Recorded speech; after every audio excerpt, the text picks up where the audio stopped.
Night. Fair enough. Oh, if anything goes wrong, just give me a poke. What I'll be doing is I'll just be putting the stream up in a bit once things have cooled down with reserves. And I'll just select the stream which has the best audio for all of you. Cool. Alright, have fun. Bye for now.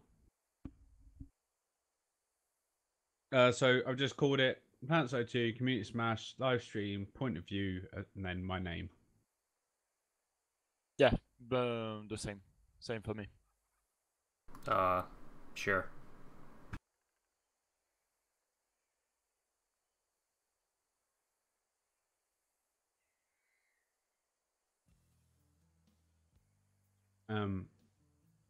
I think the widget is fucked. Yeah. But he's still looking at it. Oh yes.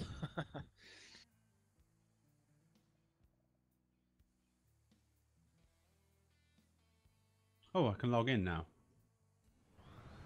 On Poo Manners. Yeah. Oh. On the widget? Yeah.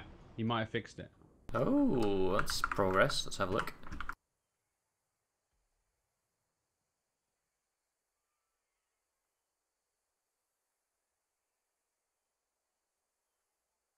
Yeah, just logged in, just changed it to Hossin. Cobalt versus Miller, 90 minutes, NCTR. Is it actually Cobalt versus Miller? I don't know what it is. It just you just have do to that. select that match. But you can change the name after it, so.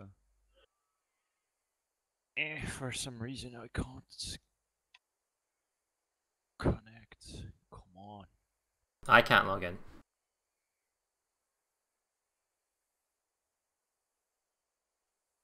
No, I'm not getting any luck. Share us your link that you're using and then we'll try and put it on. Oh,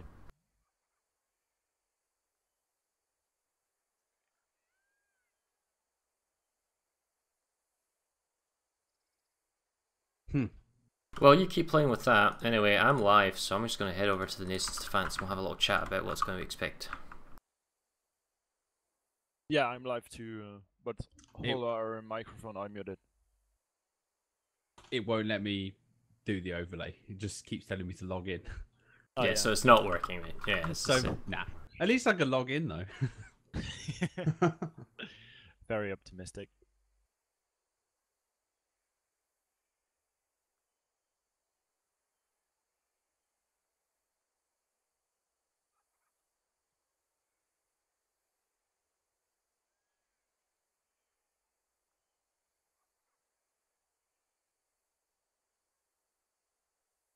Alright, here we go.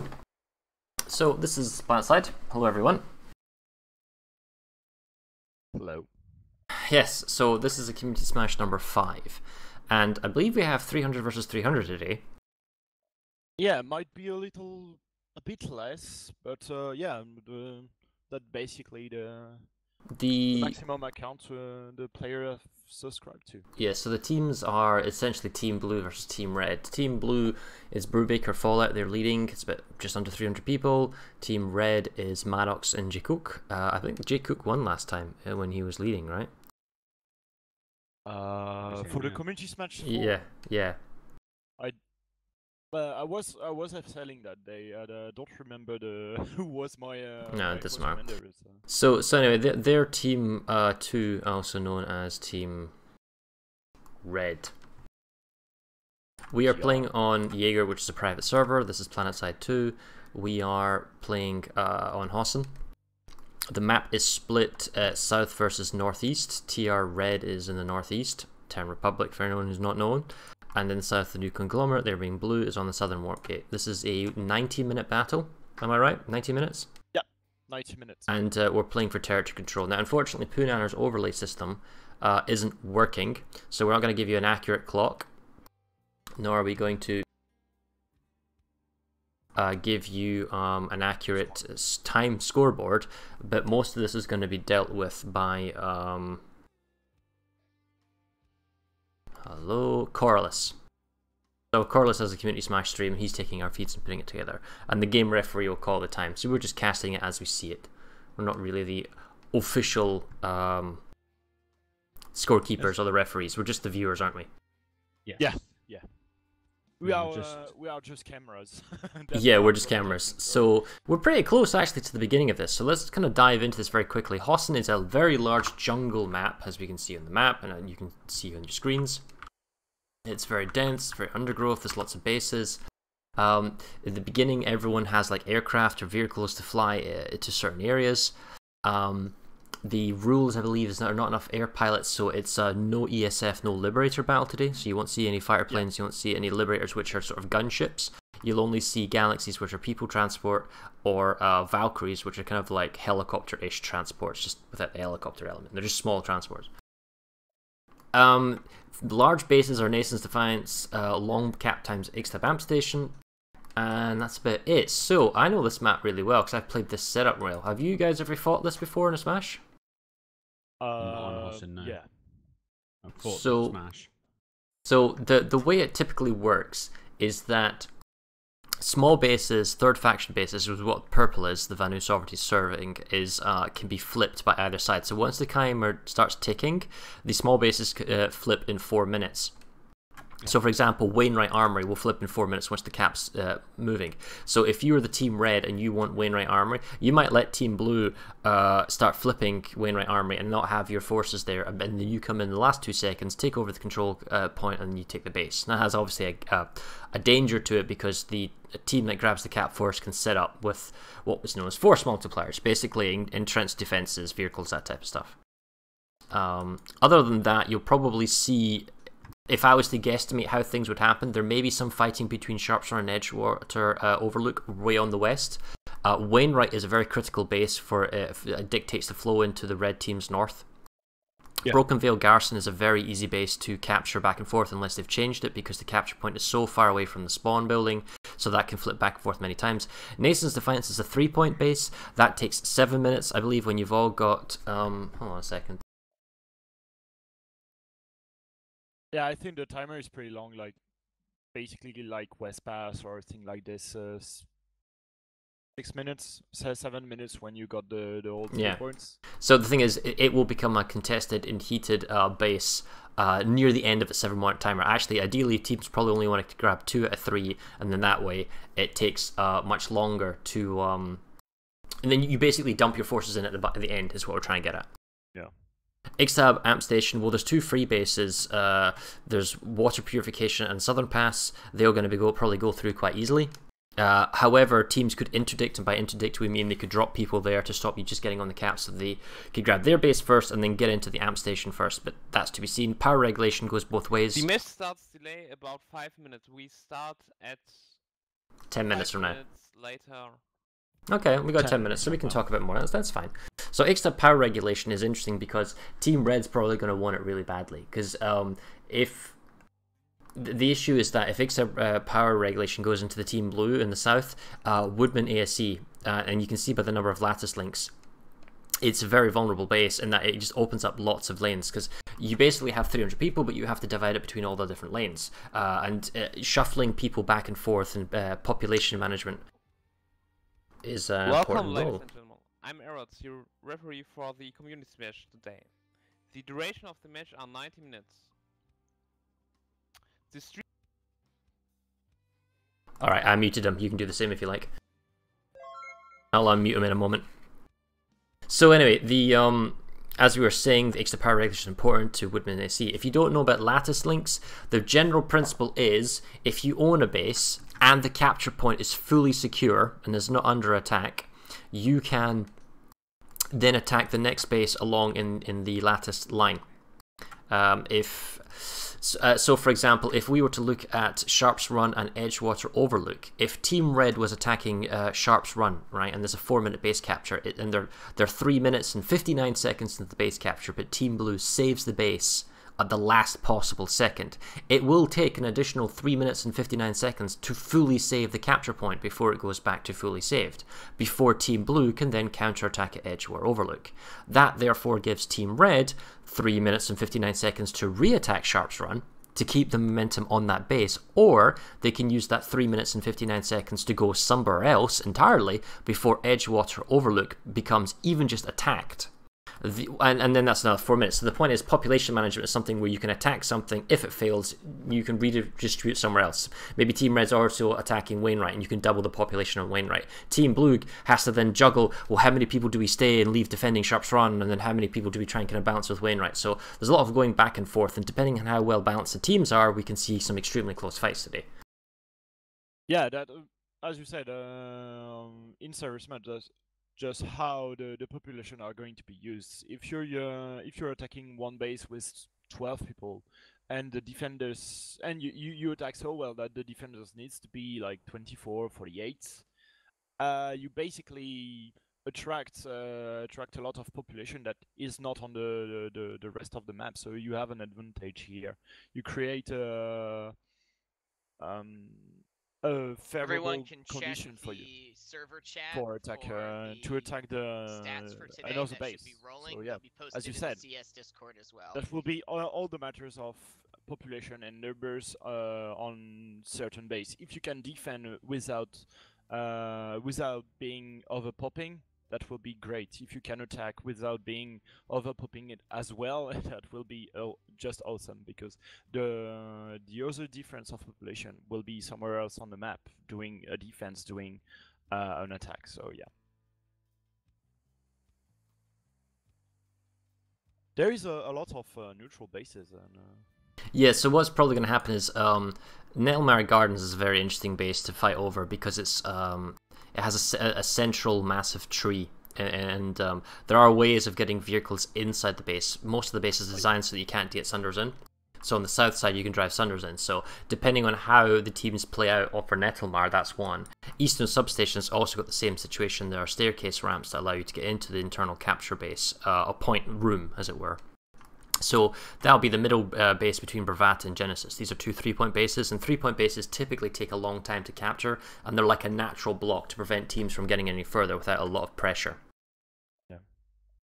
At a guess, if I was the opening commander here, I would probably place a hold the line at Nason's Defiance, Broken Veil, Ixtab, that type of stuff. Nettlemire Gardens, Eastern Substation. Don't let it go more than a base or two, and then I would stack everything. If I had like a really strong group, I would stack it on the west. Edgewater, Overlook to Sharp's Run, and then a second team that's on Wainwright Armory for Team Blue or Team Red. Especially Team Red though, because if you get Wainwright Armory, it leads up Iron Quay, it leads up Construction Site Alpha, Sharp's Run, that leads into Genudyne Holographics and Fort Drexler. So that's 4 bases on a flip there. If you can pressure either of those larger bases, especially Genudyne, because you can get vehicles up into the capture buildings, and then it just pushes a whole lane. And the other issue is you're really far away. Like the fighting is mostly on the Broken Veil Garrison down to Huracan Amp Station around Nason's Defiance to the east. So this western flank is way out there. So to get forces to redistribute and repopulate over there is very, very difficult. Yeah, it's true that from the warp gate, that's basically the lane, the farthest from both warp gates, since we have the southern and the eastern warp gate. So yeah, I totally agree. If you want to pull a galaxy from the warp gate, you will take forever to join the fight there. So you have to pull your force multipliers from someone else. And Huracan Home Station and Akan Biolab can be a good relay, but depending on which faction will own Broken Veil and Nation Defiance, those bases will be under attack fairly quickly. So reinforcing with Galaxy Valkyries will be much more difficult, I think. Compositional wise, we've got 4 minutes. I'm going to unmute the ref now. Oh yeah, I did the same. I think there's going to be a huge push for Nation's Defiance and Woodman's again. I think but the center of this map is going to be the key to winning this map. Not at the beginning though, right? Not at the beginning, not at the beginning, but because Nason's is a neutral base, I think there's a lot of people going to be going to try and push. Oh, absolutely. Broken Vow and Nason's. So the issue is though, right? How well do you time it? Because you need a stalling force there, and you want to try and get all the neutral bases as quickly as you possibly can, and then when Nason's is close, that's when you dump. I don't know if you remember the last stream, that the Thunder versus Miller, Sharp's Run and Edgewater in the north around the VS Warp Gate. You remember it was a forward and backwards like fight between Genudyne and Holographics and back again. It'd be interesting to see if they actually decide to, this force commander decides to use that to their advantage again and try and push down the flank to sort of Ganon Tech Plant and onto Fort Drexler, or whether they're just gonna, split back through and go to Iron Key. But I mean, it'd be, a lot of the times they push down the south and through the center. So I'm kind of hoping this time the force commanders do use the north side of the map, at least trying to push that front, or at least, well, like I say, it depends if they want to sort of populate that side and push that side. But be interesting to see what they do when. I'd guess the North team. I don't know. I mean, I had a look at the team rosters. I don't really recognize that many people. I think the North team has the advantage on the West. The South team wants to hold, because if you push Edgewater, it's actually pretty decent, because Fort Liberty, Last Hold, Non-Barracks, these are all 4 bases. You get Wainwright Armory, you also get the ability to go for Epsilon and then Broken Veil. So and then even Akan Southern Labs. 2 minutes, the match starts. So there are lots of 1-point bases, whereas if you look on the eastern side, you've got Eastern Substation, Ziggurat, Nettelmeyer, maybe Zot's Agriculture and Mulak Foundry. Just a few bases there. Ixtab Amp is a big base going back and forth, and it locks into Bravata. You don't want to lose Woodman ASE, Gurney Dam, you don't want to lose Nason's Defiance, it's kind of the block. So it doesn't like really move that much back and forth. Yeah. The northern lane is pretty open and with a lot of single point base, so yeah. I do agree that will be... I will not be surprised that the map doesn't really move that much in the middle, except if we have one team really dominating the other one. But the victory might be in the northern lanes, I think. I do agree with you. Well, we'll find out. We'll see. 1 minute. Another thing that's interesting is that with the last minute to go is how teams break up their composition, because you've got squad leaders that lead squads, and then you've got platoon leaders that lead platoons, and then after that you have the artificial constructs, force commanders, who then dictate what his platoon leaders do. How many platoon leaders have they got? Have they got one platooner per lane? Have they got squad leaders per lane? How do they distribute their forces? Because if you're too big, clunky units, you don't want the strategic level from the force commander down to the tactical level of the platoon leader. You don't want that one platoon leader doing 2 lanes. You want him to focus on 1 lane and purely. And then how well is the force multipliers? How, like, if I tell you to attack Edgewater Overlook, how do you actually go about it? How good are you actually at doing that tactical attack? And that's usually what wins smashes. So we'll find that out in a few seconds then. Less than 30 seconds? 10, maybe 10? 9, 8, 7, 6, 5, 4, 3, 2, 1. Match start, go to left. Alright, we're off. So that's a 90-minute timer if you've got your own clock. We don't have a clock because unfortunately Poonanar's overlay is not functioning at the moment. But let's enjoy all the Valkyries and Galaxies hauling ass out of their warp gates. That's always beautiful to see that many, well, without Reavers or Empire-specific fighter planes, there's a lot less air-to-air casualties. Oh yeah. But you still have some galaxies crashing to each other at the beginning, but I don't think we had any deaths. Looking at the warp gate from NC. So I'm at the TR warp gate and they're pushing out heavy on all fronts. They are pushing the entire front line all as one. It's actually amazing to watch on this side. Yeah, I mean, I wouldn't have thought anyone would want to focus on any particular area. You'll want to get the Ixtab satellite bases going. The power regulation will be heavily fought after. Substation will be heavily fought after. Broken Veil and Wainwright. Yeah, I'm going to head to Ixtab power regulation. Let's see if we have one team taking the jump onto the point and as well onto the. Oh, double galaxy kill! A double galaxy NC galaxy collided by my TR1. There's galaxy drops going left, right, and center at the minute. It's kind of like Whale Wars over Ixtab power. So Ixtab power regs I'm at. Yep, same. Huge drop here. Ha! That's the thing about galaxies, you get to drop free maxes. Oh. Yeah. However, the cap is controlled by the Terran Republic. Team Red. Yep, TR on point. There's a lot of dead bodies on the roof. We still have the NC in control of the roof, so the beacons are down now for TR. There are 1 remaining. Oh, that's a lot of maxes for NC. By TR. Yeah, Team Blue has a lot of maxes on the roof. Yes, they do. But Team Reds, they've got the vehicles. Here come the multipliers, the Sunders. That's actually going to make all the difference. That's a Cobalt Thunders. Yeah, but it doesn't matter. You run people over. It's a nuisance once you get them inside the bases. So the actual spawn point, or sorry, no, the capture point control is definitely in the TR's hands.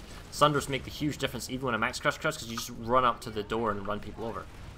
So the TR have control of the platform up top. They have a Sunday on point and they're using smoke as well to cover themselves.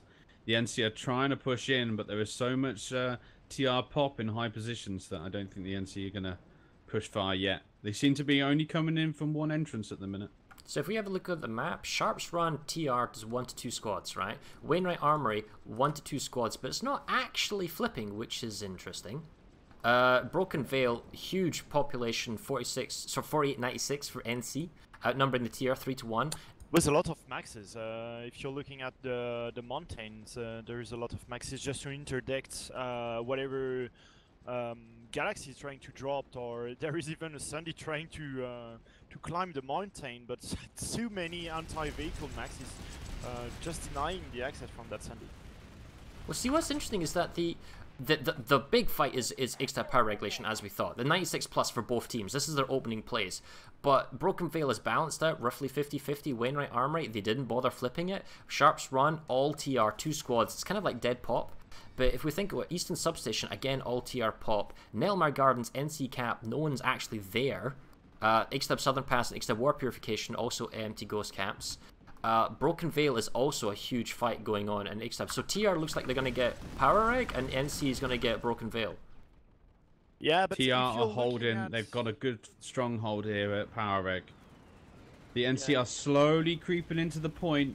There's still 1 minute 23 going on right now. Oh my god. This is crazy. So NC are trying to rally their troops over proxy. They're trying to push in. They're slowly going in.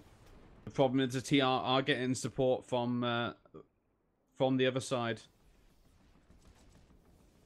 Is that NC? They've got NC Sundays. 3 NC Sunday battle buses have pushed in, and they're actually completely mowing down the point.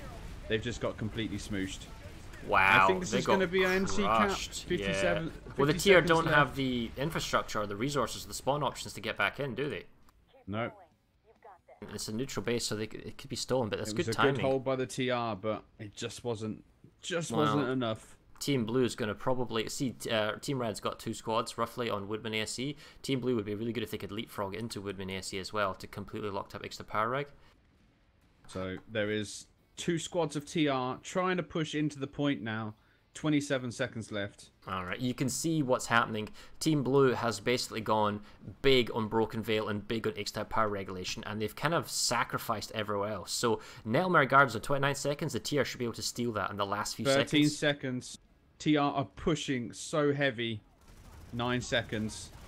I don't know if they're going to have enough. There's still a Sunday on point. 5 seconds Not left. with the Sunders on the people, that's never going to happen. 2, 1, and it's a cap for NC. Saltworks take the cap. So still on to Broken Veil. There's Valkyrie, a Galaxy drop. Several Galaxies trying to head toward the A point, but 1 second will be a cap from the NC. Ooh, Nettlmere Gardens. Nettlmere Gardens stopped on the 9-second marker by TR, so they're going to grab that base. And Sharp's Run, also empty cap, 20 odd seconds that's going to go through. Wainwright Armory, 1 to 2 squads, 2 minutes. So the NC can actually redeploy from Broken Veil if they want to. They can go after Wainwright. They can also attack Acan Southern Labs and Epsilon construction site. And we see Woodman ASE is beginning to tick now. That means the Terran Republic, all this fighting, all this Terran Republic population that's currently at X-Tab power regulation, still trying to push all into dead. Point. It's dead. Doesn't matter. It's dead because they don't have the cap on Woodman anymore. Oh yeah. Can't capture. There is 2 minutes already left on Nathan Defiance. So NC trying to go for that base in the middle, and nobody goes for the home station from for X-Tab home station. TR managed to push back onto point at X-Tab power reg. It doesn't matter. But, they can't flip Woodman it. is cut off, yeah. I know Woodman's cut off. So Woodman ASC, they've got a whole Galaxy squad here just watching the cap, and the thing is, TR needs to send the appropriate amount of people to go back to Woodman ASC to flip it, but even if they wipe everything off, that's a full minute where they have to sit here to guarantee it goes through, to guarantee the X-Tab. So there's dead Team Red TR pop at the X-Tab power reg because they're not doing anything. A big push from TR around the banana building. They will be pushing right onto the point, and few NCs trying to defend that base, so TR might be able to flip back the point. Yes, the contest is here onto the point, and every NC soldiers is at the first floor at the banana building. They are getting cleaned up. But what cost though? Like, where are they suffering elsewhere? The NC is actually trying to steal Wainwright. That's interesting at the last moment. Nettelmeyer has been captured by TR with a lot of population still. So Should come over TR to still Wainwright. heading to... The NC's actually out-popped at the moment, but they're doing Valkyrie or Gal drops on the cap point. 35 seconds to go. It will go one way or the other. So TR are heavy on point, but NC are also coming in from the other side. There's a lot of dead bodies here, though. But I think this is going to be a TR resecure at Woodman's. Yeah, TR trying to push onto Wainwright armory, but NC are still there. It's few medics, so a lot of dead people onto the points. It's getting Res pretty grenade as close. well. Where did the TR 9 spawn from? seconds. That's going NC to go are down. pushing. NC have got it. Medics are going to have enough. The point was Res flipping. grenade. Oh, who was that? A last Res moment Valkyrie drop, Valkyrie reinforcements. But the point's flipping on 3 seconds. Is that TR drop from the Valkyrie was it on the 3-second marker? That was close. My God. That was the drop from the Valkyrie and the big res at the last second, 3 seconds defense from TR. So Amazing. Now it's just going to be cleaned off the remaining. Oh, I see. reinforcement Extra from power NC. reg is going down. Ah, but see, the NC shuffled over So to Nason's Defiance. See their entire Nation's population. Defiance has been capped. They're Yeah. going to be pushing Woodman now. So the population of Team Blue that was on Power Reg moved over to Nason's, and that was their thing. If they get Nason's, that's it. Now they can apply pressure because the TR is attacking extra power regulation, but this NC Blue pop is going to redirect and maybe come back or whatever. Now what's interesting is while the TR is actually doing extra power regulation, they could theoretically be flipping the amp station. And well, never mind. There's Southern Pass, so they can still be contested. Never mind. So NC need to get over to Ixtab Power Reg now and defend Ixtab Power Reg for what it is. They would probably be best to try and push through Genesis Terraforming, go to Eastern Substation and start to push the on Bavata PMC. I know it's a bit of a pain to get there, but it will pull them off and enable them to get to What's the amp station a little bit better. What's the big swirly thing above construction site Omega on the map? That is an anomaly, and hopefully the devs are going to deal with that. That's an air anomaly, and that should not be happening right now. Not. I know. Paul and Drew from Daybreak Games are actually playing this the Community Smash today, so hopefully they've noticed that, and it will be getting cancelled. I think that the admins have got what does it do? rights to be able to cancel that, but. That's allow faction to trigger the alert more it's easily. It's just been cancelled. Okay. Oh no, it hasn't. Oh, never mind. We'll just focus on what we can focus on. So Woodman ASC, NC's here. NC attack onto Canfrozen Lab, but luckily enough for TR, they managed to defend. They recapture the point. 1 minute until full secure onto the point. One Thunderers is being attacked and triggered and targeted by the TR. There is a couple. Team Red is in a really precarious situation right now in the center because Woodman ASC is being attacked by the population that was at Nason's Defiance and now is at Woodman ASC. And if they get Woodman ASC, it cuts off Ixtab power regulation. So there's 2-to-1 TR population at Ixtab power regulation. It will be dead territory if they don't save Woodman ASC. And then even if they manage to then grab the capture point and save Ixtab power regulation, TR is not going to be able to come back. The Akan Southern Lamps is also equally being pressured. And okay, the TR is taking Broken Veil, and it's kind of back and forth on the west is going well for TR, but the center and center east is definitely working in Team Blue's favor. So it looks like the TR are not using force multipliers other than Galaxies and Valkyries. They're a little bit slow on the vehicle acquisition at Woodman. And this is one of the key things to being able to defend this base, as we've seen from the previous smashes. You know, if you don't have Sunday support, you will not be able to stay on that point. So you have that beautiful composition with 3 galaxies from Test, from Cobalt, just following one another on Ike and Southern Labs. Just beautiful to watch. And TR going ham onto Broken Veil Garrison, a lot of population there, but there is pretty much nobody onto Woodman. The Woodman, as you said, Faraz, is a crucial base to get for NC and a crucial base to defend for TR. And look, the NC's just entirely abandoned extra power regulation because it doesn't matter. 96 plus in Woodman AC, that then allows you to bypass and go around to Moss Ridge. It means you can bypass Bravata PMC, the large outposts, and then once you get Woodman, it's single bases right up to the warp gate. You go Moss Ridge, Bunker, Construction at Omega, Fallbridge, Chemical, all single point bases. I do not know why TR are still on Ixtab, and I don't know why there's 24 to 48 there. It's so confusing. They should have redeployed, got to Woodman ASC, pulled force multipliers from Moss Ridge, and pushed over and defended what they've got. Yeah, see, Broken Veil they're going to lose Woodman. Yeah, Broken Veil is a base that can flip back and forth. All that 24 to 48 is very difficult, and it's going to go through the same time Woodman. Woodman's way more important. And Blue is just kind of digging the knife in, and now they're just slowly twisting it at the beginning of the game. Yep. Yeah, you have beacons onto the roof for TR, so might be a good opportunity to try to push from different angles from the balcony as well. 15 from the seconds. Floor. 10 Proxy seconds. Chat. Everybody on the points. That's the call for NC. You have good turrets. Just TR are pushing. They're on balcony. They're trying to get in, but it's too late. It's a cap for NC. Spartan War Ponies. So I'm still impressed that nobody touched X-Tab on station. Well, they don't want that drama. They Well, don't care. Both can get it. Actually, technically, if TR had done it, they might have been able to get an active connection on extra power regulation. So they could have flipped this a number of minutes ago. But then again, once you start that 7-minute timer, the Team Blue would come over to extra power ramp at when it was low as well. So no one really wants to start that fight yet. So they've gone for Gurney Dam and they've gone for Hurricane Secure Storage. That actually works. It's a weird roundabout connection, and it does cut off Nason's Defiance. Team Blue risks being cut off, but the fact is they have all this population. They can continue to apply pressure at Moss Ridge. It's like a game of chicken. Who goes back and defends first? Does Team Blue keep digging in and Team Red comes and defends, or does Team Blue keep going and then So we'll see how it goes. We need to see NC redeploy immediately from Woodman's if they're gonna be able to hold them 2 bases.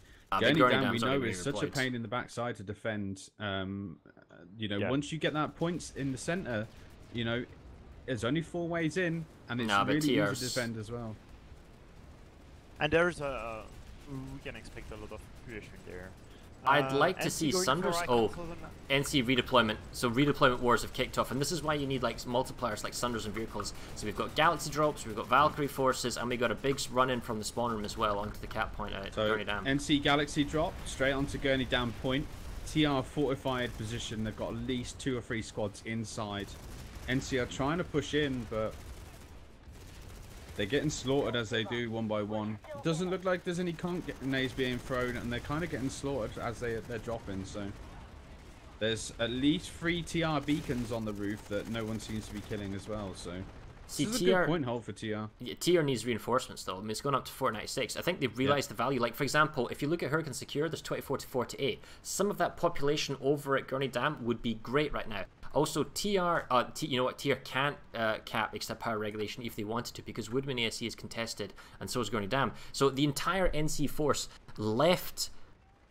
So TR somehow, how did they trigger the cap on Woodman ASC at the capture point? How did that get started? I don't know, to be honest. Does extra power regulation? But it's cut off. Does that allow you to do that? Cut off. Yeah, that's still one of your territories, so... Even if it's cut off? Oh, okay, I'll take that. Still count as a safe base you can attack from. So, NC are currently pushing in. Yeah, they are currently pushing in. The big res grenade from the eastern entrance. It's not enough. There is a breach from the eastern entrance. If they don't have the numbers, they don't have the respawn. Because the NC owns the outside, that means they own the spawn logistics, the beacons and all that type of stuff. TR getting wiped. So they'll get wiped. You realistically can only have this happen in the last 20 seconds to kind of hold out. And what you honestly need is not to hold the inside capture building, you need to hold the outside. So you need to have like 5 or 6 buses, Sunders on the outside, with a variety of guns, and you need to keep the enemy at their spawn rooms. Anything that flies in, your Air Force can kind of ram and belly ram itself, but you can't find yourself constricted to the spawn building, because then you just get swamped. Oh, NC pretty close to capture Nakan Southern Lab. So it will open another connection to Broken Veil. The biolab. Have they got forces in the biolab? Because it's a quick cap. But on the other time, in the meantime, you have TR pushing on Huracan Secure Storage, and there is no move from NC to try to defend that base. Oh, Xtab's finally taken. The contest onto the point from TR, last minute drop, and no res grenade, unfortunately for NC. Couple of beacons. So but that's a resecure.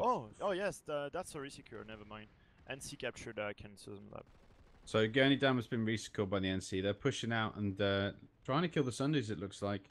Yeah, but there is no pop. There is no pop left on Gurney Dam. No. Only 1224. Oh man. I think the TRs just saved Broken Veil because that would have cut off Huracan Secure Storage. Would have been hilarious. Yeah. The Xtab power is going through now. Assuming the TR can redeploy the population and go there, that would reconnect the power regulation. It's a very weird map. Like everyone can cut off everyone at the moment. Yeah. Yeah. Oh yeah. Yeah.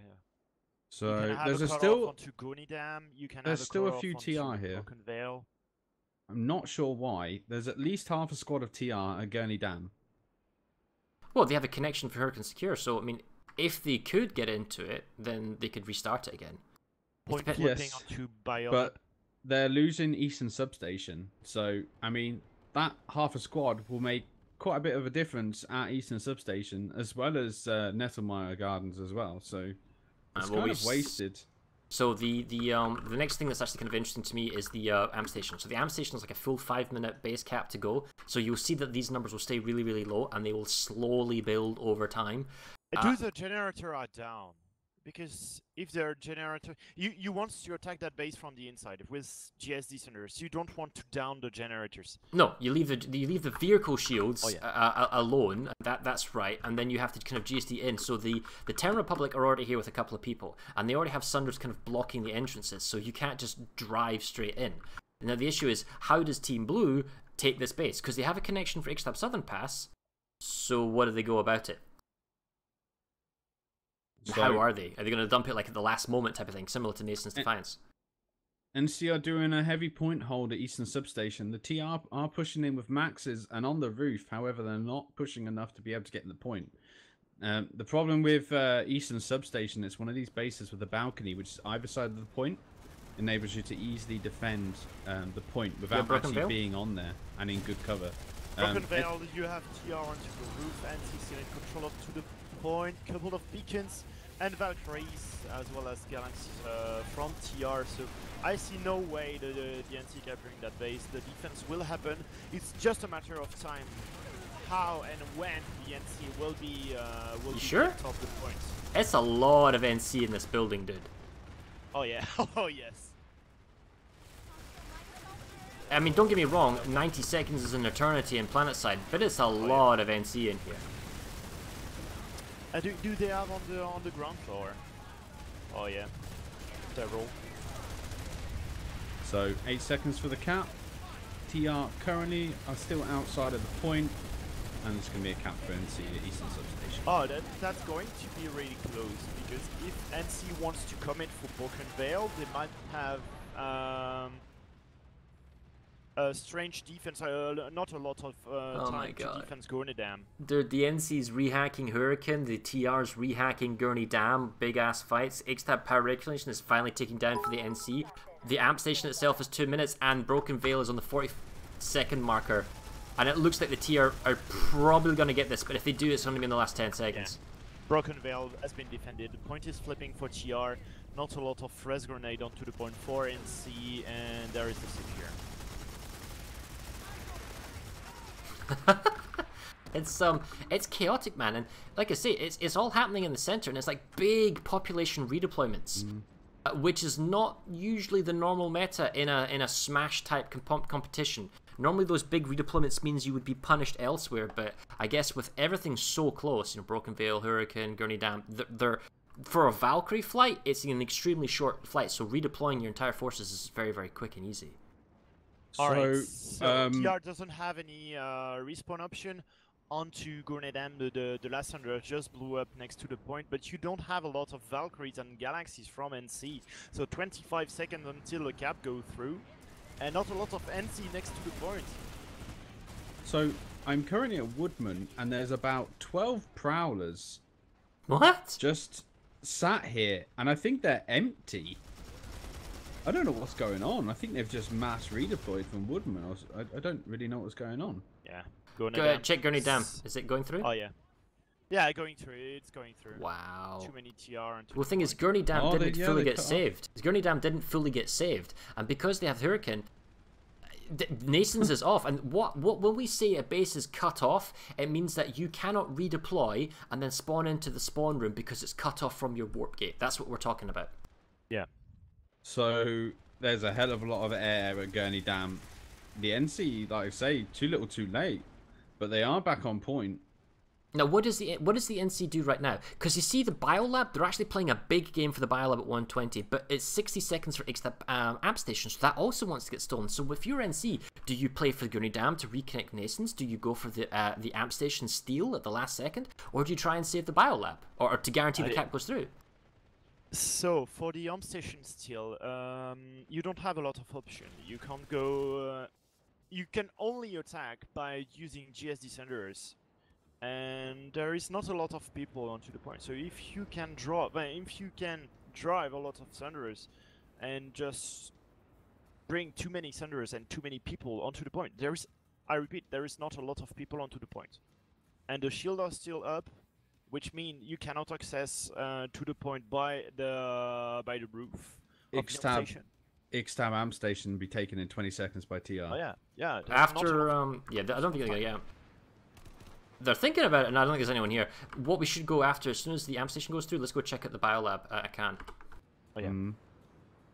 It's interesting to see that nobody's pushing that north side again. It's just completely dead from both sides. Way on the west, yeah. So it's way too far to be interesting. Yeah. Although you have a lot of single point bases with 4-minute timers.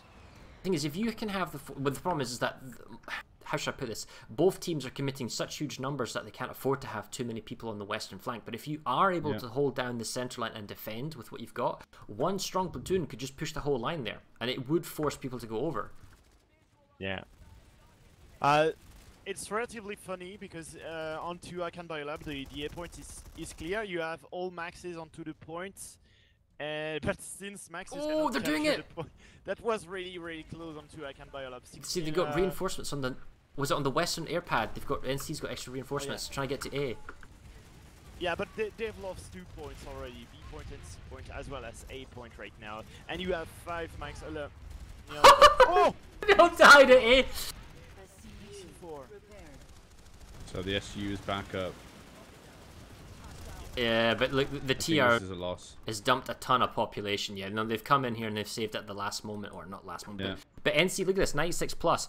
All their pop is at Gurney Dam. We must reconnect Nason's Defiance. That is the goal. There are Gurney Dams, there are Broken Veil, as well as Uruk and Secure Storage. So they want to re-secure Nation Defiance. They're also attacking Ixtapora Regulation. Oh no, never mind. I think they made the right decision in defending Gurney Dam and making sure that is resecured. Because that would have been 3 bases they would have lost, and Woodman's is not a base that they want to be losing. Right, but at what cost? If you look at the cost, like look at the population dumped at Gurney Dam. Their pop is there. So what are they losing from that? Well, they're losing the cap that they had in Ixtab Power Regulation. They're losing Ixtab Southern Pass because that's going through, and Eastern Substation as well. So for the price of taking Gurney Dam, they're losing 2 bases. Yes, it reconnects the center, and that's great. But TR's now got heavily on Woodman. If they get set up, it's going to be very difficult to dislodge. And the NC is going to take Hurricane Secure Storage as well, as you're right. And Broken Veil is going through. Man, there's a lot of fires for Team Red to put out here. Yeah, they've still got they still got 2-minute cap timers on both those bases. So if they do redeploy at the right time, they should still be able to at least defend one of those bases.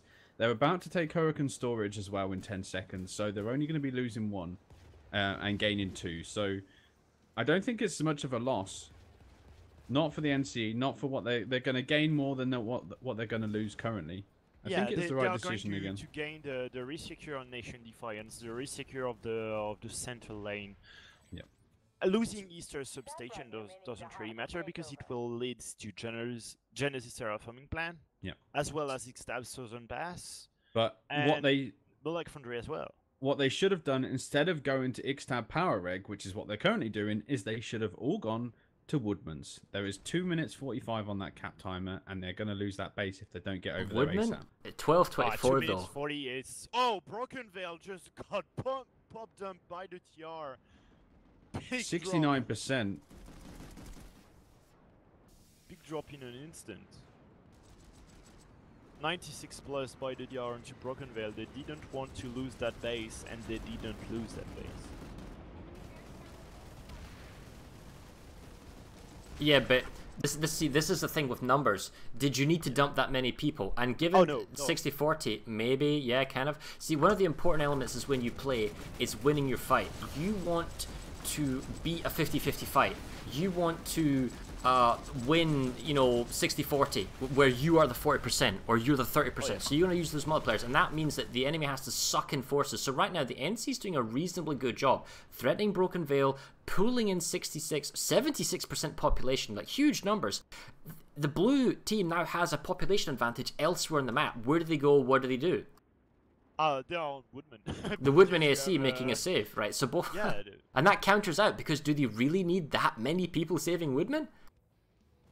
No, maybe to do the initial wipe of the TR of the point, but not to keep the entire base until fully secured, like the timer at 0 for TR.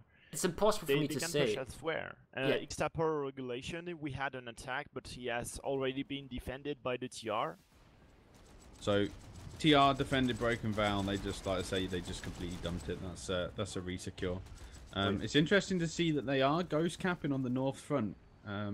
Black Foundry is going to go through. Wainwright Armory is heavy TR presence over there. They had there were some NC Sundras at Wainwright Armory, which the Air Force Valkyries, that type of stuff, just took out. So I don't see how the NC can redeploy and save this.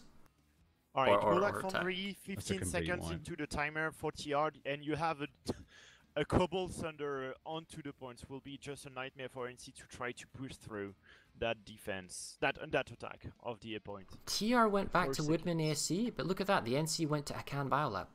And the Akan Biolab power egg is still going. Yeah, but if you're looking at timers, the Biolab's going to go through, oh my god, in 60 seconds, but they're being back capped to Akan Southern Labs. There isn't like an established front line, it's just fires everywhere. Not really. Do you think that, like for example, in the last Community Smash I've played on, we didn't have any team dedicated to, any platoon dedicated to push one lane or thing like this. We had all the platoons were quick reaction forces. Ooh, so I don't like the sound of that.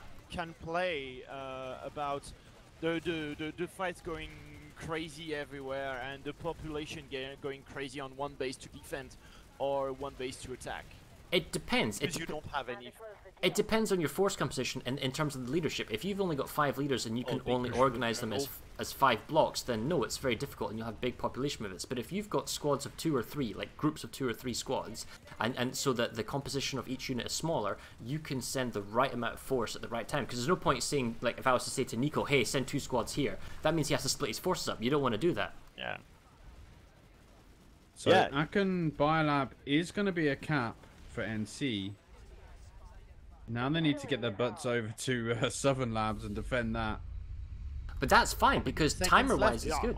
Yeah, the timer is so great. It's 2 minutes and 30 seconds left to defense. It's good play by the TR because I don't know if you noticed, but they are taking the tech plant. Uncontested. Yeah, uncontested. But 6-minute timer is like an eternity. It is a big timer. But All right. if the Force Commander hasn't noticed it yet, then, you know, he needs to get a squad over there ASAP. All right, here's a question for you. How many bases are the NC attacking TR and how many of the TR attacking NC? Yeah, this is the thing. This is Right a good now, too play many by TR. TR. 10 bases are under attack for the NC. Yeah. 10 bases. And the TR themselves, sorry, the NC, they're not attacking one of them. They're all on the back foot at the moment after taking the biolab. Oh yeah. Yeah, they don't know what to do right now because they've just basically... TR pulled out a biolab, said, fuck it, they can have it, but we're going to take all your other bases instead. Gurney Dam, Hurricane Storage, Iron Key, Genoline Holographics, Genesis Terraforming, and the Tech Plant. Momentum from NC. Mm-hmm. That's still the momentum away from NC. They had it capturing the biolab, which is a big facility. You are always happy capturing that base, but now you're just on the back foot. 10 bases. That might be just a nightmare for the Force Commander, for the SC. How do you tell? Like, how do you tell your forces go here, save this? Like, there's a 62% population at Woodman ASC trying to save it. But this is the problem. If the enemy is entrenched, vehicles, multipliers, that type of thing, you have to send more and more people to overcome the fact that you're running from the spawn room and you're just infantry foot surging it. If you've got 10 bases under attack, you can't send 60% population advantage to each and single base. You might save 2 or 3, but ultimately you're going to lose 4 or 5, and then you just keep that pressure going as TR and they win. This is such a good move from TR. I'm actually quite impressed with this. I've not seen anything like this in a long while happen. He's basically either told all of his squads to split and take each of the bases that they think, or he's individually controlling them, and that's I'd really want to find out whose move this was to do this. You need to watch the ziggurat, by the way, just in case. Yeah. Because if they get the ziggurat, they cut off the whole lane to the Mulak Tech, so I'd imagine TR will do something about that. Yeah, Gornedam, I think that the good call for NC is Gornedam. They don't want to be cut off once again onto Nation Defiance and onto Alcan Biolab that they just captured. Otherwise, it would be for nothing. Right now, they have TR has a couple of Thunders around the points. I think he's dead, though. No, he's still there. But very far away from the point.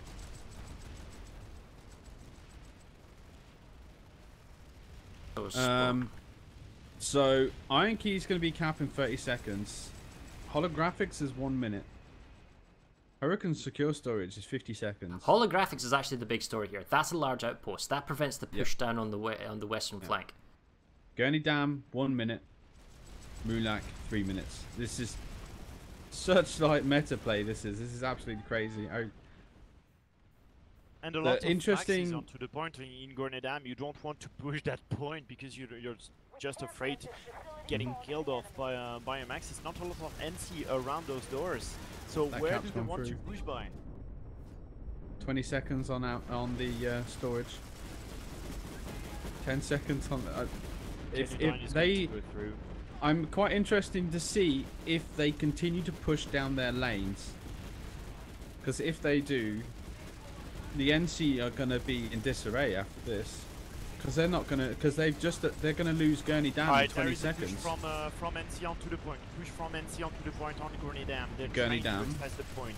10 seconds. Maxes right now, but the breach has been made from the southern entrance.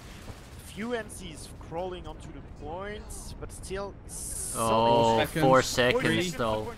It's contested. What's the They pop? managed to save it. 57%. No. Wow. It's going to go down to which got it. medic is going to throw the last res grenade. Right now, there is a big res from TR as well as from NC. Couple of medics still alive onto the point. The point has been recaptured once again.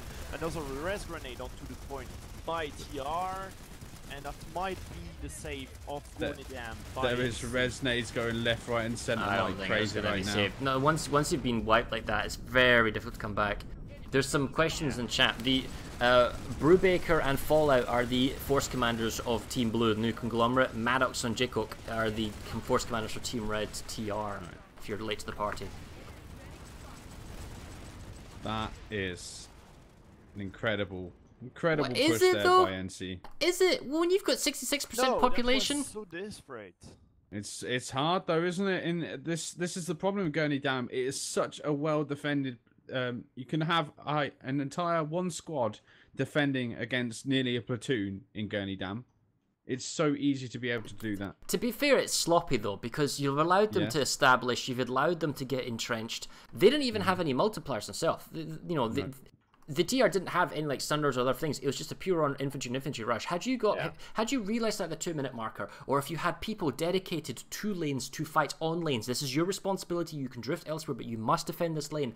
Then ultimately, there should never have been people that set up here in the first place, and you should have had your own vehicles, your own multipliers, and you'd be able to smash it, because the first 2 minutes are critical when it comes to a base attack. If you leave the enemy to establish 2 minutes, then it's going to take 60+% population to get it. Look at it, 96+ to save Gurney Dam. They're going to suffer everywhere across the map because of that. Yeah, OMR terraforming is going to go through for TR 2 minutes into the time bank. And the still no defenders. Ziggurat's just been taken. They've been cut off on the east flank. Oh, beautiful.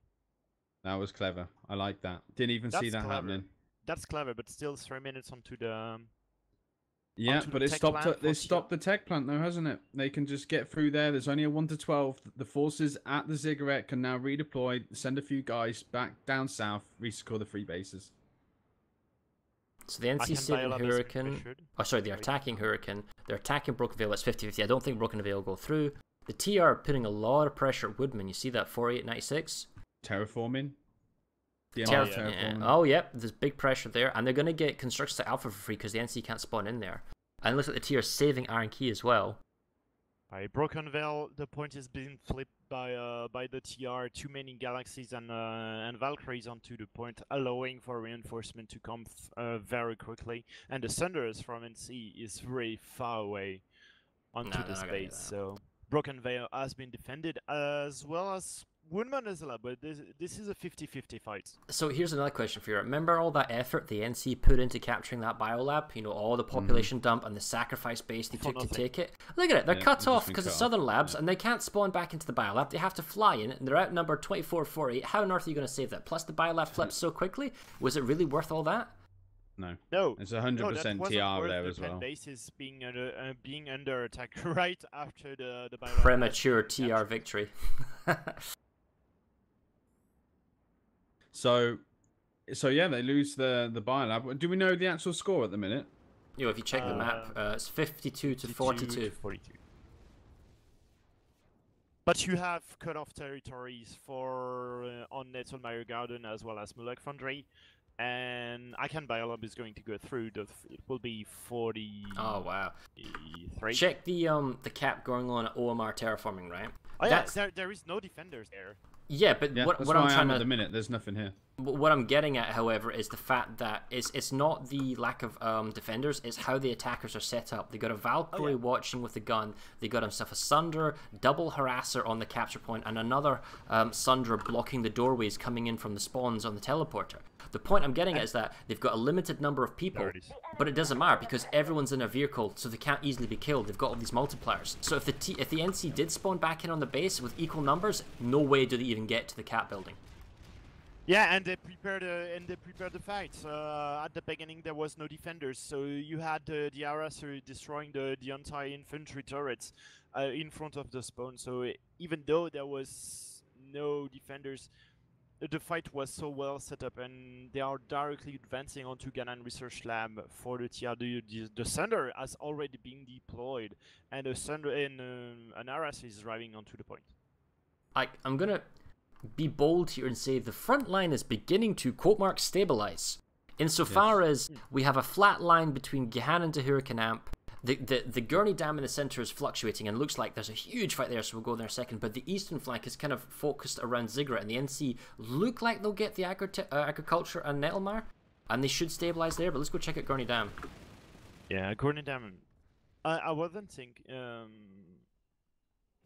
I'm quite surprised that it's back and forth, and NC tends to forget about that base until 2 minutes into the timer of TR. They are not as well set up as previously, but still 23 seconds remaining into the capture, so the double Cobalt Thunderers will not be enough. Oh no! You cannot access the point with a double Cobalt Thunderer. And they're gonna cut off Woodman and Nasons again. All that population that went. Gone, yeah. What an absolute waste that they didn't keep some form of squad there. the issue is, do you stay here for the full 4 minutes or however long to make the save, or do you go elsewhere? Dead population. TR dropping heavy. Yeah, they took Gurney down. It's nice. So now what does the TR do? If the TR can get a flip going on Outpost Lambda, or maybe try and harass one cap at Nasons, it locks out Gurney Dam, and they don't have to keep coming back here. But now NC have forced multiplayers onto the point of Gurney Dam, so for the retake it might be easier.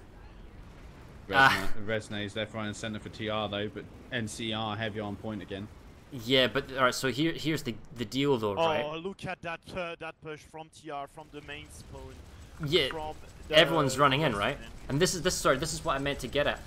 For the first 2 minutes, if you have multipliers there and no one comes up, that's great. That's a 2-minute fight and your multipliers buy your time. But if you then get multipliers on point and you lose the base, so you've got spawn options and you've got the people there, the enemy's got 4 whole minutes and all the population are already at the spawn room fighting you for 4 minutes. It's so much harder to pull off. NC getting quite off the point. They are getting There's like 100 people here.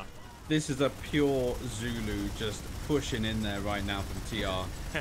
So many people just rushing in there. So, see, when you have gun setups, this is one of the reasons why you take the gun with extended magazine, because it's so many people, it can be so laggy. Yeah. You point your gun at the door and you hold down your 200 bullet mag clip, and that's it. Yeah, that's Bullock Tech Plan has been defended. Nettelmeyer Garden is under pressure.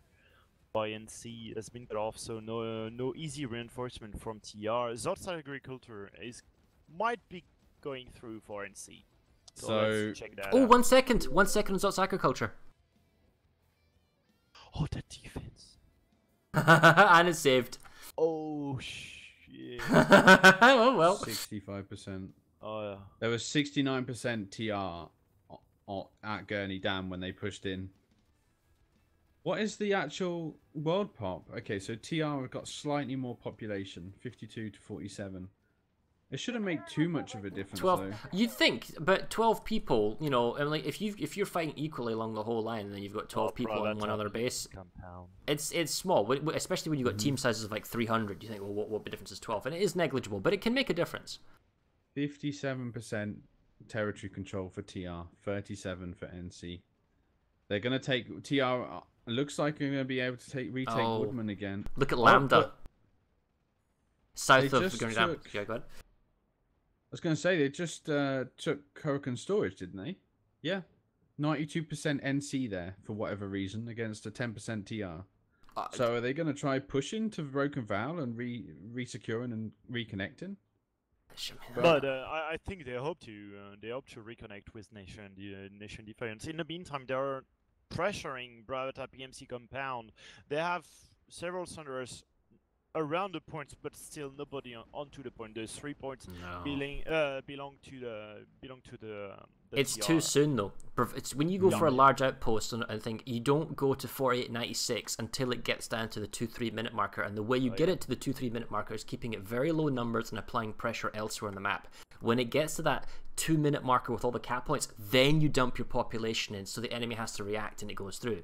So that's too soon. The real issue here is, did you notice how at the beginning Team Blue was pushing up and was going for the Hossin Eastern Warp Gate because they had Woodman and they're like, oh, they're going to go for Moss Ridge and other stuff.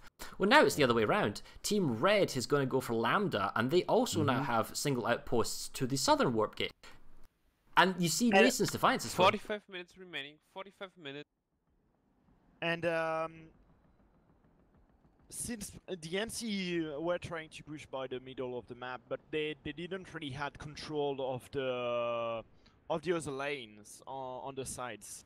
But right now, TR have the control of the lanes on the outside. They are pushing onto Ganon Research Lab. They were pushing onto Mulak Tech Plant. So the only lane that can be a bit fragile for the TR is the western lane. The eastern lane, sorry. It's quite interesting to see that NC are retaking Gurney Dam. It's Ghost Cap. There's nobody there. Yeah. This is what bugs me. There are no dedicated squads on dedicated lanes, so you have all these ghost caps going back and forth. Only now, like what, halfway into the game, is it beginning to stabilize into a front line because nobody's on dedicated base caps or on dedicated lanes. Oh, big max push from NC onto Outpost Lambda. They I believe yes, 60% population for NC, pushing the point. 1 minute and 25 seconds remaining. A Valkyrie just crashed If onto I the may? point by the TR, but no drop there, and the flip is there. NC and TRs just double down at Bravata PMC. They just zoomed straight onto the point, resecure in 2 minutes on the base camp. I don't think TR are going to be able to retake this with the amount of maxes they've got here. Which base are you talking PMC about? Compound, 3.4 Outpost Lander. Yeah, that's what I'm saying. PMC, I think NC's maybe shown their hand just a little bit too early, because a minute 40 on triple cap, it just takes one cap and then it just stalls it to like a 5-6 minute fight. Oh yeah. There is 2 minutes because the A point is flipping. You have a lot of maxes from the TR as well as AVS, so pushing from the A points, and the B point is under assault as well. See, the problem with a 3-point base like this is that A, you don't have a spawn room as the attackers, which means you have to have spawn logistics, which they can attack. The TR are back on point, but I think there's only a few stragglers anyway, yeah. Onto Outpost Lander. Yeah, and they were back on point for a brief second there, but they've been pushed off again. And just to finish the issue, see on a triple cap point base, you have to divide your forces either on 2 or 3 of the capture points, whereas the enemy team who has the same numbers as you, they're just one big wrecking ball that all attack A, and then all attack B, and all attack C, and you can't defend against that. So the fight has been stabilized onto Gunedam by the TR. So no more. But as you said, I really believe that for the NC you don't have platoons dedicated to a lane. All the platoons are quick reaction forces. Look at that! Broken Veil is like 48.96. It's like Bravata PMC is getting defended. This is nearly a 300 versus 300 person fight. I think it's around 280-ish, right? Everyone's fighting a Bravata MC. Tons of people are fighting a Broken Veil, and then you have this tiny ass little skirmish going at Gehanen. There's nothing going on the Mulak lane between Zots and Ziggurat, and then there's a reasonable small kind of mid-tier fight in the center. It's like everyone's basically going to these big massive fights. This isn't server smash, this is just a community clash. I don't think there's the same level of organization, or like how do you command or control certain people, but to me this seems sloppy from both teams. If you came across like a server smash team in its heyday, this type of gameplay would get crushed. Oh yeah, because I really remember that when I was doing server smash for Cobalt, we had teams just going ham onto lanes because that was their job. Like, as we said throughout that stream already, that's only quick reaction force everywhere, and too many overpops to defense, too many overpops sometimes. And check Broken Veil again. NC just reinforced. I think they might get the cap. Yeah, they might get the cap because there is a lot of NC onto the point on Broken Veil. Well, this is really important because it reconnects Nason's Defiance. Yeah. Bravata PMC is a wipe. 9 seconds. TR have managed to sort of re-secure that, and there's 2 minutes left on the timer there. So. All right, Broken Veil go through for NC. Too many NC on the point, as well as Valkyries above everyone to farm the TR, accessing the point from the roof. But they need to clean that base and clean Iraq and secure storage, otherwise it will be once again cut off from Broken Veil will be cut off, as well as Nation Defiance. I'm glad to see NC's finally started the Moonlight Foundry. And they get Ixtab Southern Pass, as you were saying, so that may allow I don't see the NC attacking Ixtab amp at all. It's just too much of a pop drain. They maybe 1 or 2 people harassing it continuously, letting it tick down to like the 3.5 minute marker. At that point you would dump your population, but you wouldn't do it seriously before then. Or what you can do is have 2 bases, for example, Ixtab Bomb Station and Bravata PMC compound, and you try to harass that base. You get wiped, but you already prepared a reinforcement to Bravata, and once you bounce get back wiped and forth to Bravata, you just you go back and forth, try to steal several seconds of the time bank each time you are onto the attack. You want to see how crazy this is? NC's trying to cut off the TR by getting Gurney Dam, and then the TR is trying to cut off the NC by going to Huracan Secure Storage, and then the and TR going for Nation Defiance as well. So Yeah. Not a lot of population, but still 4 minutes. There was Crazy. 2 seconds left on the cap at Xtab, and they've just been pushed off the point. I'm not really sure what's happening, but okay, they're back on it, and it's a cap for NC. TR are still trying to push on. Molac Foundry has been defended by the TR, and still NC pushing onto Zot's Agricultural Lab, and they are being overpowered by the TR. So might be interesting to see how that fight is going on, and if NC manage to capture that base being overpopped by the TR. Here's another interesting fact, right? There are 10 active lanes currently going on. Right, 10 active lattice lines, and you can kind of condense that into 7 major fights in the way how base is going. So we've got 7 major bases and 7 major fights, and while we have small skirmishes in some of them, it's essentially massive pop dumps on 2. Everyone is fighting over 2 bases all the time. That's not fun for a participant, because once you get up plus over 200 people in a base, it gets kind of laggy. I don't see this being enjoyable, you know? Yeah, I'm quite lucky. I bought a good PC. I can run Planetside. I don't have issue running Planetside right now. I'm not laggy at all. But yeah, for some people with low-hand PC, that might be very difficult. No, it's the render limit. That's the problem. It's just when you have so much going on. I mean, it's just not efficient, as I guess is what I'm trying to say.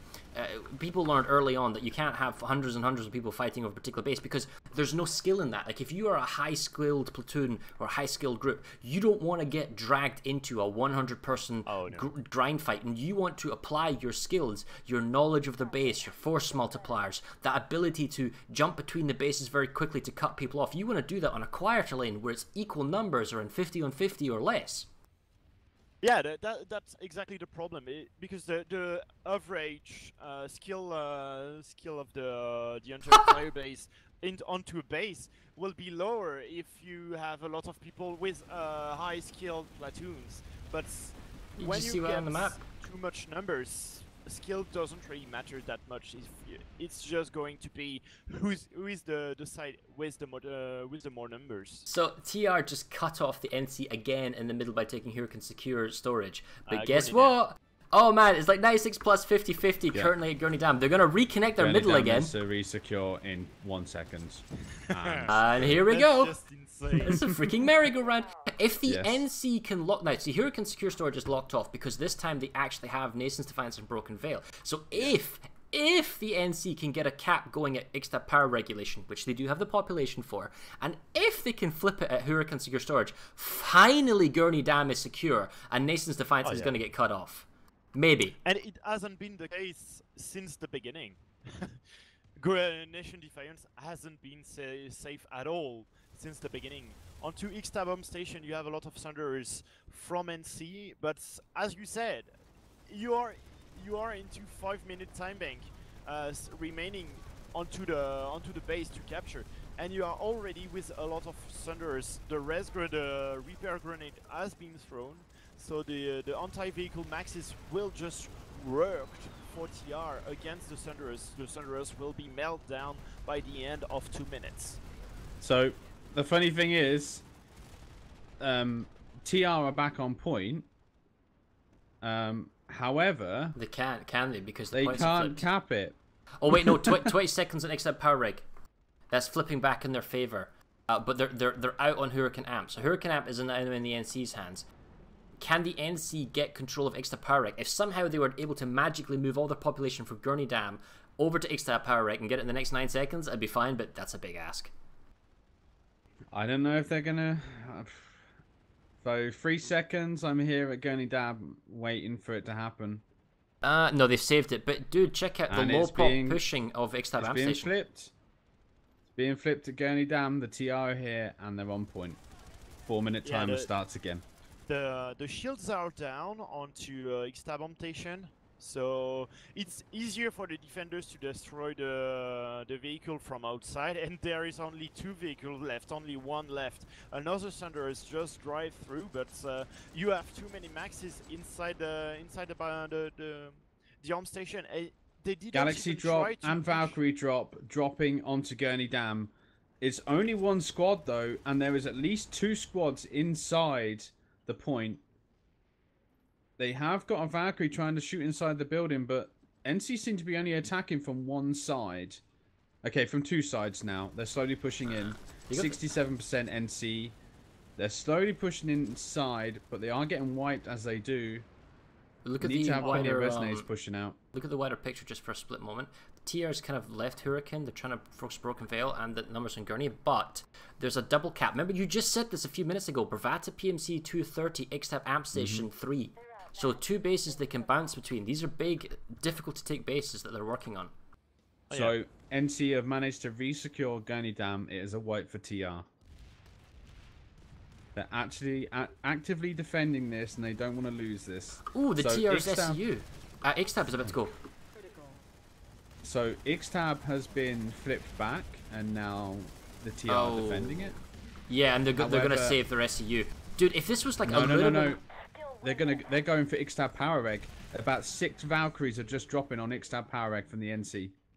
Alright, so they're trading the Ixtab Amp Station, sorry, for Power Egg. But what I'm trying to get is that if they had like an extra maybe 20-30 seconds, the SCU would have been down and they wouldn't have been able to redeploy spawn into the Ixtab and then save it. Yeah, but the problem is when you try to attack, especially in smashes, not really on live, when you're trying to attack Ixtab, an ARM station, you generally try to bring a Sunder onto the point, which is possible. And I only saw one Araser with a Cobalt at the last instance onto Ixtab ARM station, onto the point, and that's not enough. That's not how you play. That's not how you want to capture Ixtab on an ARM station in general during a serious match. So we're over at Ixtab power regulation, and the NC has Sunders, but they're not inside the capture building. So I don't know if it's a case of they don't know what they're doing or what. They've got plenty of vehicles outside not doing anything, but you can get vehicles into the cap building, and that's... The Sundays are acting as a spawn point, because remember you can't spawn around the point now. But they do also need to get those Sundays inside the point as well. Really? I thought there was a module now that you could squad spawn. If you're the driver with that kind of module, you can spawn in, Yes, you have the that implant, which is logistics specialist, I think.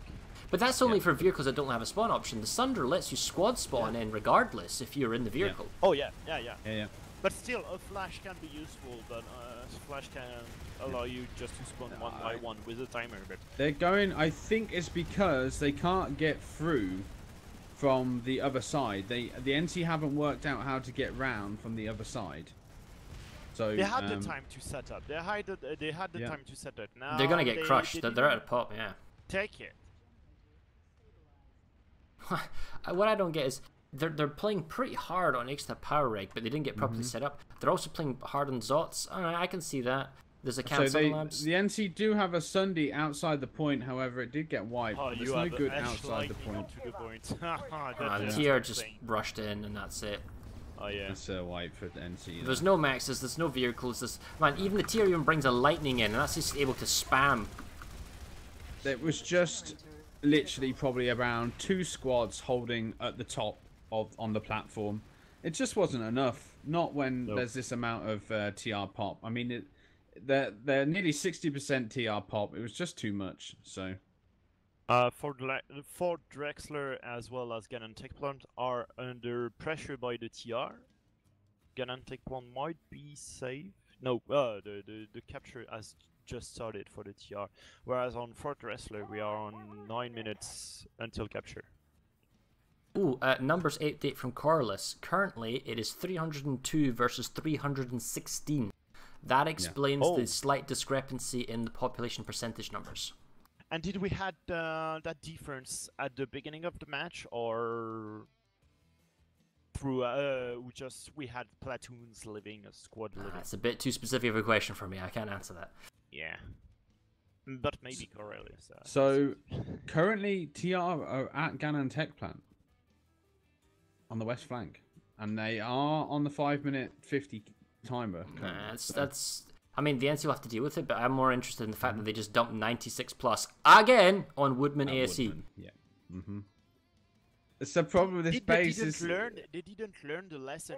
Woodman is a lab ASE without proper base, other base to push on will not be enough, I think. See, I understand that they want to secure Nation Defiance, but even though TR have been controlling Woodman ASE for a very long time. They didn't want to push for Nation Defiance. The issue, well, realistically, the fact is they're pushing Woodman ASE, which is the correct maneuver to do, but not when Huracan isn't capped.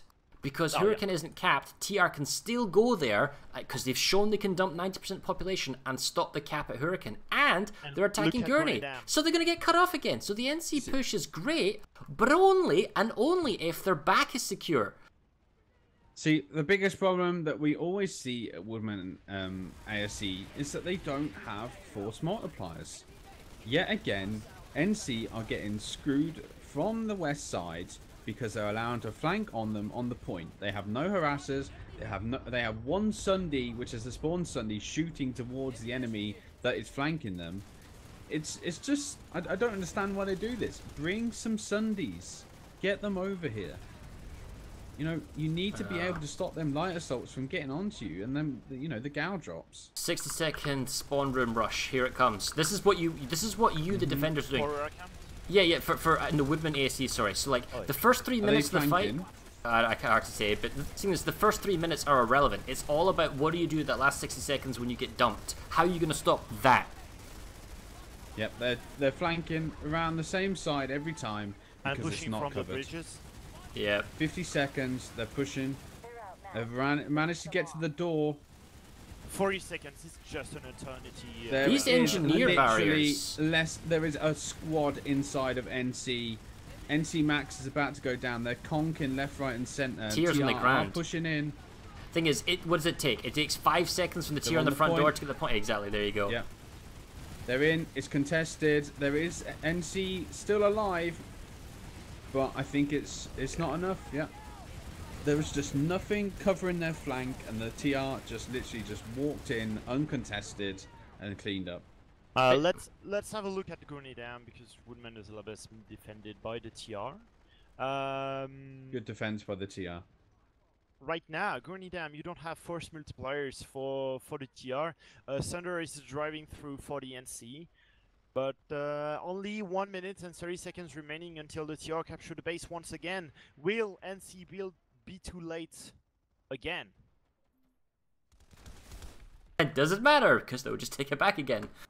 Stay tuned for Gurney Dam. And they will not be cut off onto Nation Defiance, so there is a less... the impact is less... but look, it's not big. TR doesn't have control outside the base, and every base cap we've seen now has been a simple case of go to the base, put 100+ people on the capture building, and then see what the enemy can do. Nobody is bringing multipliers or controlling the outside of the base so that the defenders didn't even have a chance to get to the spawn room or to the cap. So, Gurney Dam, 45 seconds. Gurney Dam, the NC are all around the point, but they are not pushing right heavy now. Inside again. Yeah, oh, they have a harasser inside. Dude, check out. They have an harasser now. Yeah. With a marauder, that's good. Yeah. So this will be extremely difficult for NC to be able to retake this now. 26 seconds. This harasser is going to make it extremely difficult for anything to happen, even with ambushes and C4. It depends how organized you are. If you actually have your 40 people and you're all in comms, say on my mark, 3, 2, 1, everyone charge, right? Proxy calls for pushing are happening. 10 seconds left. Nope. I don't think there's enough here. I think no. Oh, that was a big C4 there. C4 left, right, and center, and it's not enough. Too late. Too late. Too late once again. Is there a lot of NC outside? Yes. That's the question. It's a good hold for TR. The harasser is on a sliver health now. NC have managed to get on it. It may go down. Okay, the harasser is now blown up. Oh, the NC. Still heavy TR presence inside. There's a lot of dead NC around. They're holding well. Bravat PMC, double down, 96+. It's like 15 seconds. I think it might be saved though. Oh, 30 seconds onto Bravat. 10 seconds on a 2 cap. Oh, the A point's flipping though. With a B point's counter flipping. Oh. Might be going down the wire. Oh, it's gonna be. Oh, here we go. 3. Seconds. They got the B back. No, it's a cap. Good count. That's a great capture. And now you just have to capture Mossridge and Woodman to cut off a lot of territory for of the TR. Kind of, but the problem with Bravata is it's a multi-base. So once the population kind of separates and goes elsewhere, the NC has the problem that they have to flip 3 bases to lock down Bravata. Whereas the TR needs to have one infiltrator play whack-a-mole, going around flipping a point, preventing the NC from actually moving up to Mossridge and whatnot. Are they already moving to Mossridge? Because yeah, there is a couple of NC already on Mossridge, so they are waiting for the secure of Bravata PMC combat. Alright, so here's the game plan if I'm Team Blue, okay? Right now, there's a lot of fights going on. If I can get a Can Southern Labs, which doesn't look like it's going to be the case, but that would be nice. Alright, the flip on Mossridge is here. Right, so the big play that you go with, the 2 big 96 plus, if you want to gamble, if this game is getting close, you've got Nasons, you've got your Link to Nasons, you've got your Bravata, do the big dive on Mossridge, do the big dive on Woodman. That cuts off the entire Ixtab and Gurney Dam area, gives you your point. It doesn't give you a ton of territory, but it cuts off a ton from the TR, and that way you're back in the game. It's a big gamble. You would do that at the end, but that's the Hail Mary play right there. There is players with bonies. I'm going to shoot over to Fort Drexler, see what's happening over there. Right. Seems like 50-50. It will be a defense by the TR, not enough NC alive. They didn't get the chance to really well set up, because they were in a rush, they were in a hurry to try to get the opportunity to attack that base. Right now there is some drop with some galaxies, but not enough. There will be a repushing the point though. So 57% NC at Fort Drexler. It is a triple point hold with a triple stack on A point. TR are currently holding C point, so there is a timer of 9 minutes. So the TR is actually more separated. They've got population advantage at Lambda, population advantage at Hurricane Secure Storage. That's gonna cut the NC off. So the NC kind of wants it, but you see how the NC's playing hardball and Woodman and Mossridge again? 96 and Mossridge. Are they playing on to Woodman? We had a stabilized front line for all of 2 minutes, and then it just went to crap again.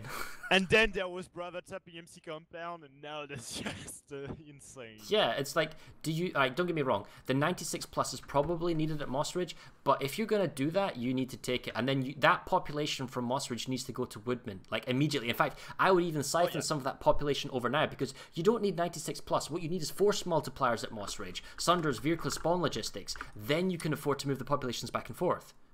Yeah. Oh, there is a beautiful picture with all the beacons onto Mossridge command centers. Yeah, I do agree with you. There is one Sunder who is going to be driven through the 8 points with double cobalt by the NC. 2 minutes remaining until the capture of Mossridge command center, as well as never mind. Woodman has a lab 3 minutes into the timer until the capture. So yeah, that might be the good move for NC. They will be taking 2 bases of TR and cut 1, 2, 3, 4, 5 bases, as well as Gurney Dam. Yeah, it's not gonna happen though, because TR knows what's happening. They've dumped their 96 on Woodman. They've saved Woodman. Now the TR, are they going to dump it all in Mossridge? How are they going to dump it? Are they going to fly in, or are they just going to do a ginormous Zerg attack from the spawn room? TR have pulled out of Mossridge. Woodman is allowed to Mossridge. Yeah, but are they coming back? 20 minutes. 20 minutes. 20 minutes left. So TR have completely pulled out of Mossridge. NC need to get their forces out of Mossridge now and go where they need to go. There's 1 minute left on the timer. No, they need to stay, because they've committed so heavily here. They might as well stay, because there's a 96 TR plus right across the road. Mm-hmm. If they leave, they're going to lose this. But the issue is, what are they punishing or suffering elsewhere? If they can put out all the fires elsewhere, like the Genesis, the Ziggurat, the Lambda, it's worth it. Fort Drexler is fine now. Outpost Lambda is there is hardly any NC there defending it. So maybe once Mossridge has been secured in 30 seconds, they're going to move a squad over there. The issue is the Hurricane. Ziggurat. I don't really understand the move of NC onto Can Southern Labs. Why Can Southern Labs when Hurricane is on fire? I don't know. Like they're gonna lose Hurricane secure storage. I don't actually know why. You know, it's not like they're gonna get any down back. And you will be cut off once again. You will be cut off once again. The TR didn't even try and save Moss Ridge. I don't know. They were so interested in cutting them off at Hurricane secure storage and attacking the other bases that they weren't even bothered. You know, they were like, look, let's accept it. You know, we're gonna have too many forces here defending Moss Ridge. Let's just call it, wait for them to redeploy, and we'll take it once they do it. I mean, if you're NC and you've got like 20 minutes left, there's only one base to go for. And that's Woodman. Dump everything on Woodman. Because even if the tier gets Hurricane, they'll have to take Broken Veil to reconnect their territory. And that's... There's 1, 2, 3, 4, 5 bases they're going to lose. 6 including Woodman. The problem is, like, Hurricane secure storage isn't going to be too much of a problem because it isn't connected anywhere, but that leaves Broken Veil Garrison to be taken. But secure storage is going through for the TR. 3 seconds remaining, and that's the cap. Yeah. Nation Defiance once again cut off. So I'm going to get over to Moss Ridge in between Woodman's and hope that, you know, we're going to get some decent, like, nitty-gritty fighting over there. Because NC need to be able to go and push that front line to be able to cut off those 5 bases. The Woodman fight started, and they're beginning to move population over, but now that Broken Veil is going through, because it's an extremely difficult base to defend with the Lattice Link, let alone without it. There's a 96 plus right next to Akan. They'll get Broken Veil, they'll reconnect their territory. And the 48 or however 90 plus that the NC had at Akan Sunlands, that was the problem. They needed to secure the Hurricane. Secure the Hurricane, that would allow the second force at Moss Ridge to go for Woodman. Then they got a chance of winning this game. Now I think they've blown it now. Yep. Yeah. Oh yeah. Woodman is seems completely uncontested. It's 70% NC.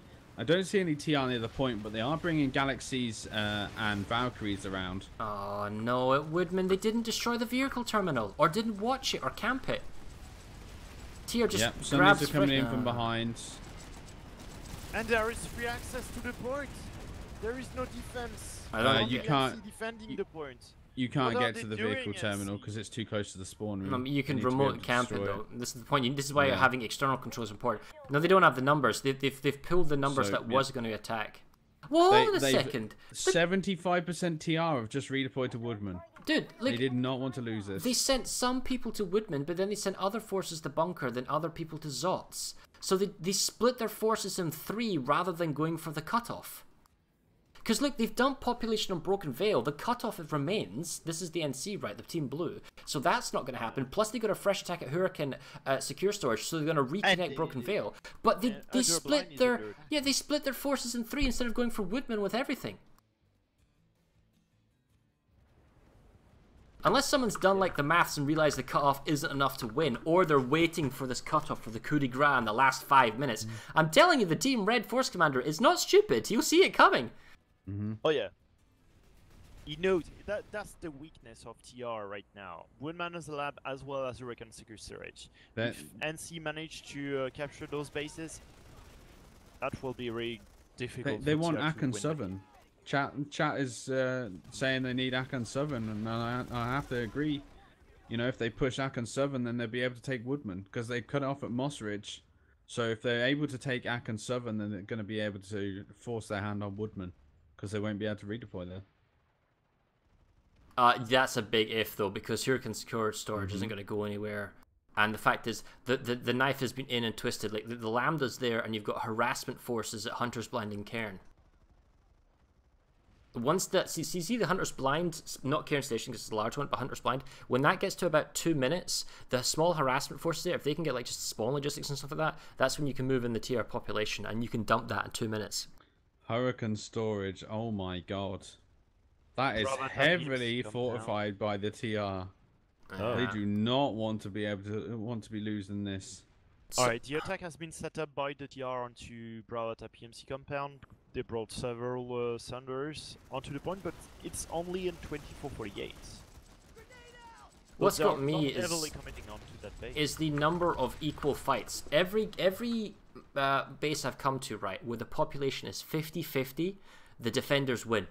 And the people that own the base. So the attackers have the capture point, it's 50-50 numbers, and they lose, they get wiped.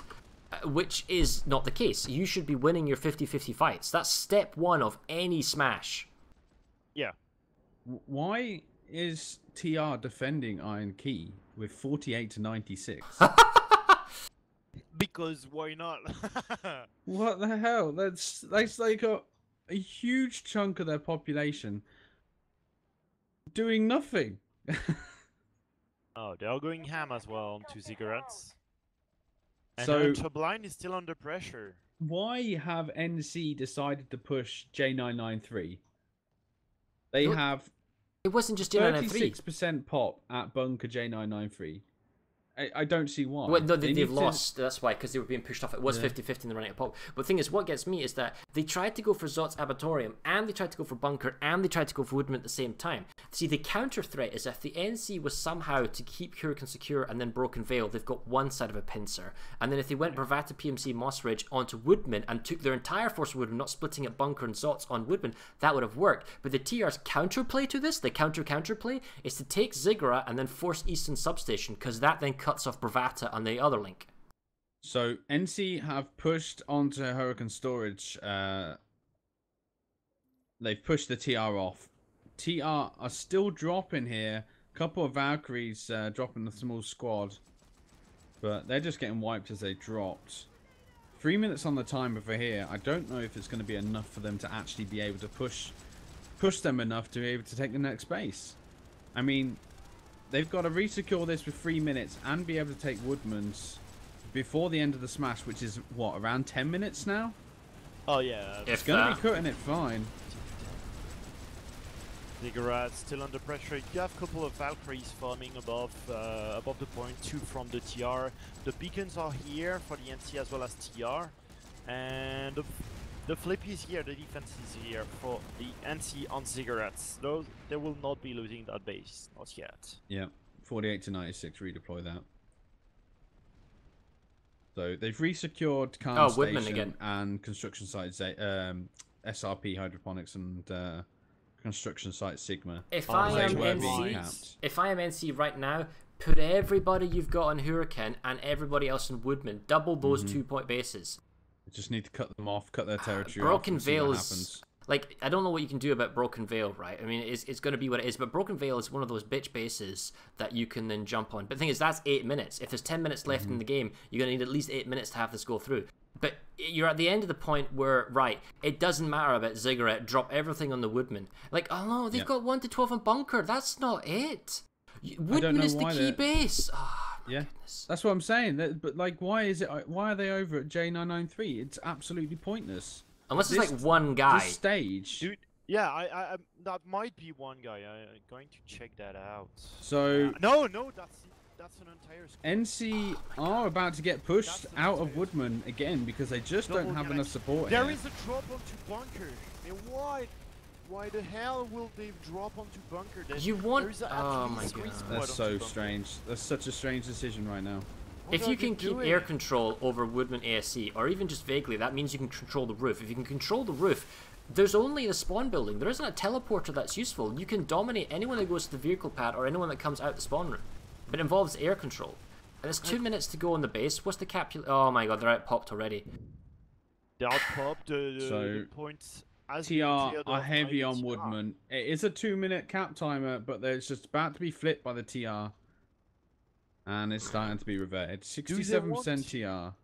Do you think that they want to hide their population around the bunker or? No, the thing Zots? is just they don't know what they're doing. I think they realize that if we attack here, then everyone's gonna come. Like 10 minutes remaining. 10 minutes. Alright, okay, so 10-minute mark. they're So they're they've still got saving time. Broken Veil again. See, they're saving Broken with 24-48, and that's fine, that's great, but that's only because the TR was pulled from Broken Veil for Woodman because they realized how important Woodman is. They can't afford to lose that. My goodness. Good man. And Let's look, check Huracan. Ruman has been defended by the TR once again, and yeah, I do agree with you. That's so there's another. does not find the key points, the key bases that they need to attack. They cannot focus. Or let me put it this way to you, right? If you are the force commander and you look at the map and you realize, well, this is what we need to do. We need to attack here, here, and here, or this is the base we need to go for. how good is your platoon? Like, if I was to say to you, I want to take your entire guys, you know, don't attack, like, I don't know, Outpost Lambda or whatever, and I want you to drop everyone on Woodman ASC. How A, are you able to logistically do that? Do you have the Galaxies, Valkyries, whatever to fly there? And B, how long is it going to take you to get there? Because if I tell all forces drop Woodman ASC, there's no point everyone coming in piecemeal one at a time. No, oh yeah. If I was squad by squad, Galaxies by Galaxies, several Valkyries at the same time, but I think if I was making the decision right now, I would bring four Sundays in with anti-infantry and Basilisks and Cobalts on top. Pile them in, all blockade, with repair engineers on the other side, and just secure the back front of Woodman ASE. And then get two or three squads to drop on the point and clear up. At the minute, there is no force multipliers helping them, stop them from getting flanked. They just keep dropping on the roof, dropping to the balcony, running in and dying. TR is just putting out fires. They've got the territory control. They don't need to capture any bases. They're just playing pure defense. So if NC wants to do this, they need to go for a base that is, I mean, low. I mean, like, the population of Woodman was low. Now that it's 48, you can't escalate on a 48 plus because they're already entrenched. yeah, and they are still coming on to bunker. There is some NC on point though. I don't know if it's enough. They've got Maxes. There's a Max inside just farming. They've been counter-capped at Moss Ridge now, so that's a really good play by the TR. So NC have now been able to retake Woodman, but cap doesn't matter because the problem is it's too late. Small because force. Moss Ridge is being capped from behind, and this is another element of leap play on lattice lines. You can't send your entire force from Moss Ridge to Woodman ASC because one guy screws up 100 people at Woodman because he gets the cap point at Moss Ridge. You've got to keep at least 2 or 3 guys, and if at the very least, bring a Sunder in, bring a vehicle in, bring some sort of multiplier so he doesn't quickly die, and that 1 or 2 guys, they defend the capture point. If it's under attack, they have a spawn Sunder, you can redeploy a whole squad instantly and you can get back here. Like, and so it doesn't escalate into a, well, now you've got an entrenched enemy, they're a minute into it, by the time you get enough forces here, it's maybe 2 minutes. That's 2 minutes of relief time at Woodman AC, and that's entirely dead population. So there is at least 3 or 4 squads here at Woodman ASE, and they're just sat doing nothing, hoping that Moss Ridge Command is going to be stopped and resecured. No. Yeah, the problem is the flip is here onto the point, but you still have 2 minutes and 40 seconds into the timing. So if you revert it to fully secure the base to attack Woodman ASE, you're burning through the.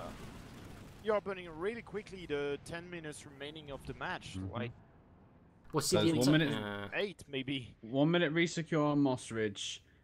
It is going to go through. I'm waiting here at Woodman to see what's going to happen.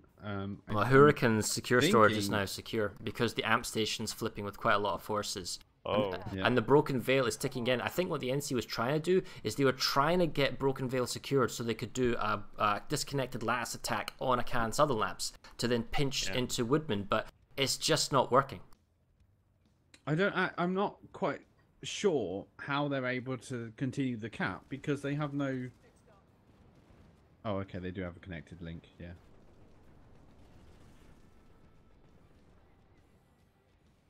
If they're able to defend Broken Veil, and if they're able to take Woodman in time, then the NC will win. No.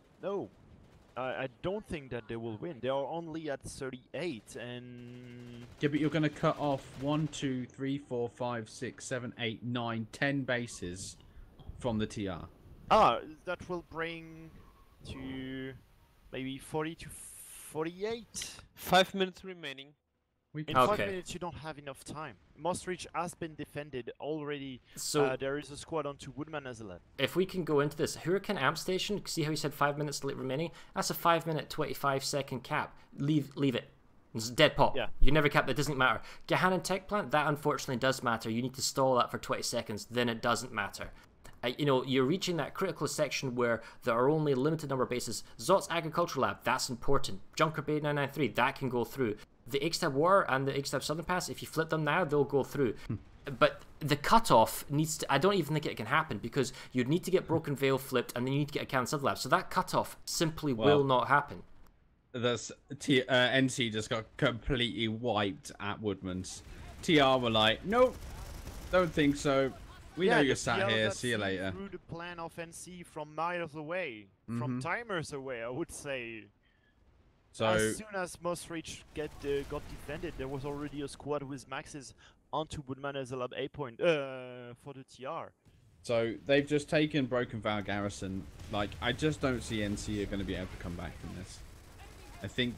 Oh this man, is TR the TR breached. So it's not finished. agricultural lab. The NC was like mainly infantry inside. TR breached the back of the cap building with Sunders. They basically brought in with multipliers and a population ram in, so they're able to save their base.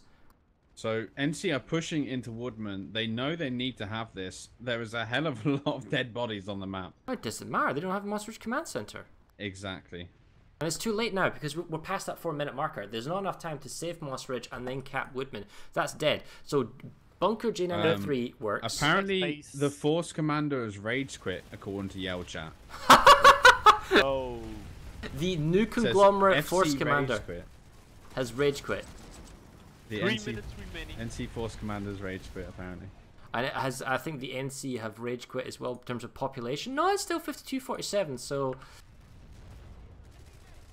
There is still a fight onto Ghana and there are huge forces on. Is that Broodbaker or Fallout? A Marauder harasser.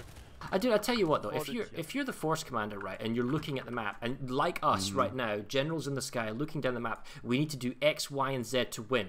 But if your platoons either A, can't do it, B, are crap at doing it and they keep going to the wrong place at the wrong timing, or C, they ignore you and do their own freaking thing, what can you do, right?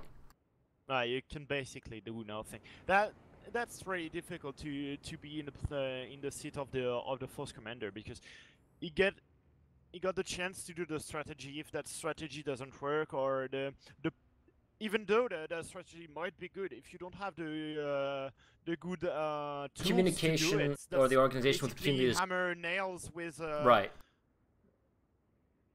With the wrong tool. I don't have the expression in. Well, so Ganon Tech with a Plan. screwdriver. I think Ganon Tech can actually go through, so I'm going to go check that out. But yeah, so things, if you don't have the rapport between the Force Commander and the platoon leaders, like if someone says something, do this. Like if I was say to you, this base doesn't matter anymore because they can't capture it in time, leave it immediately and go here. You know, what you want is a platoon leader to go right on it, doing it. You don't want them to go, you know, to ignore you or just say, nah, we're going to stay here and kill off the enemy. That's not what you're after in this fight. No. Sorry, no.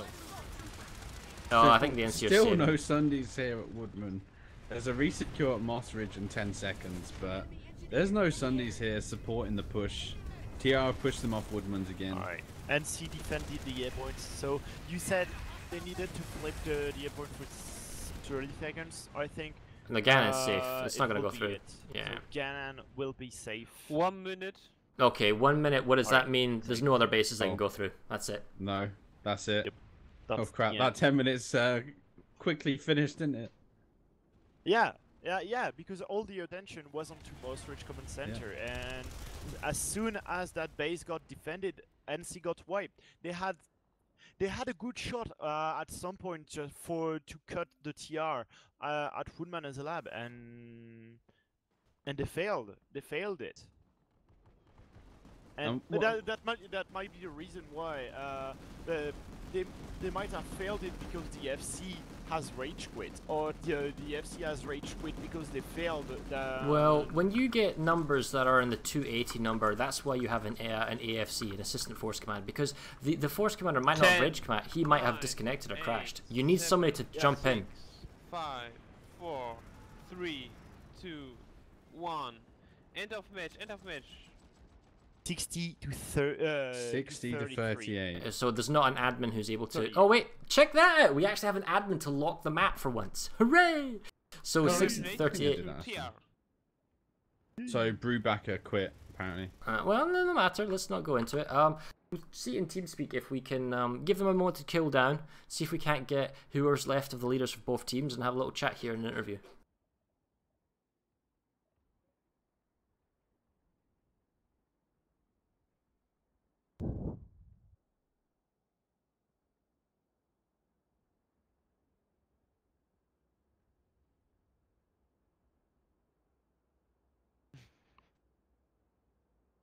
Sure. Yeah, I'll drag him. You Right. with the referee? They'll come up in a moment here, and Oh, cool. Please, all Force Commanders, join the streaming channel. Great.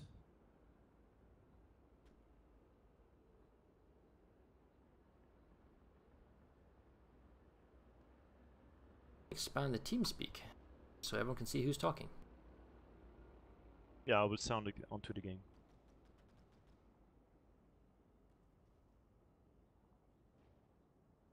Hey guys. Hey. I'll drag. Had to with some real life issues, so he can't join us. Sorry. Well, fucking done. What else can I say? GG, team 2. So Brubaker had to deal with IRL? Surprisingly well. Yeah, right now he needed to leave immediately. Ah, sorry. okay. Well, I'm glad we got that cleared. To 1 TR or to team 2 and see if they want to jump up.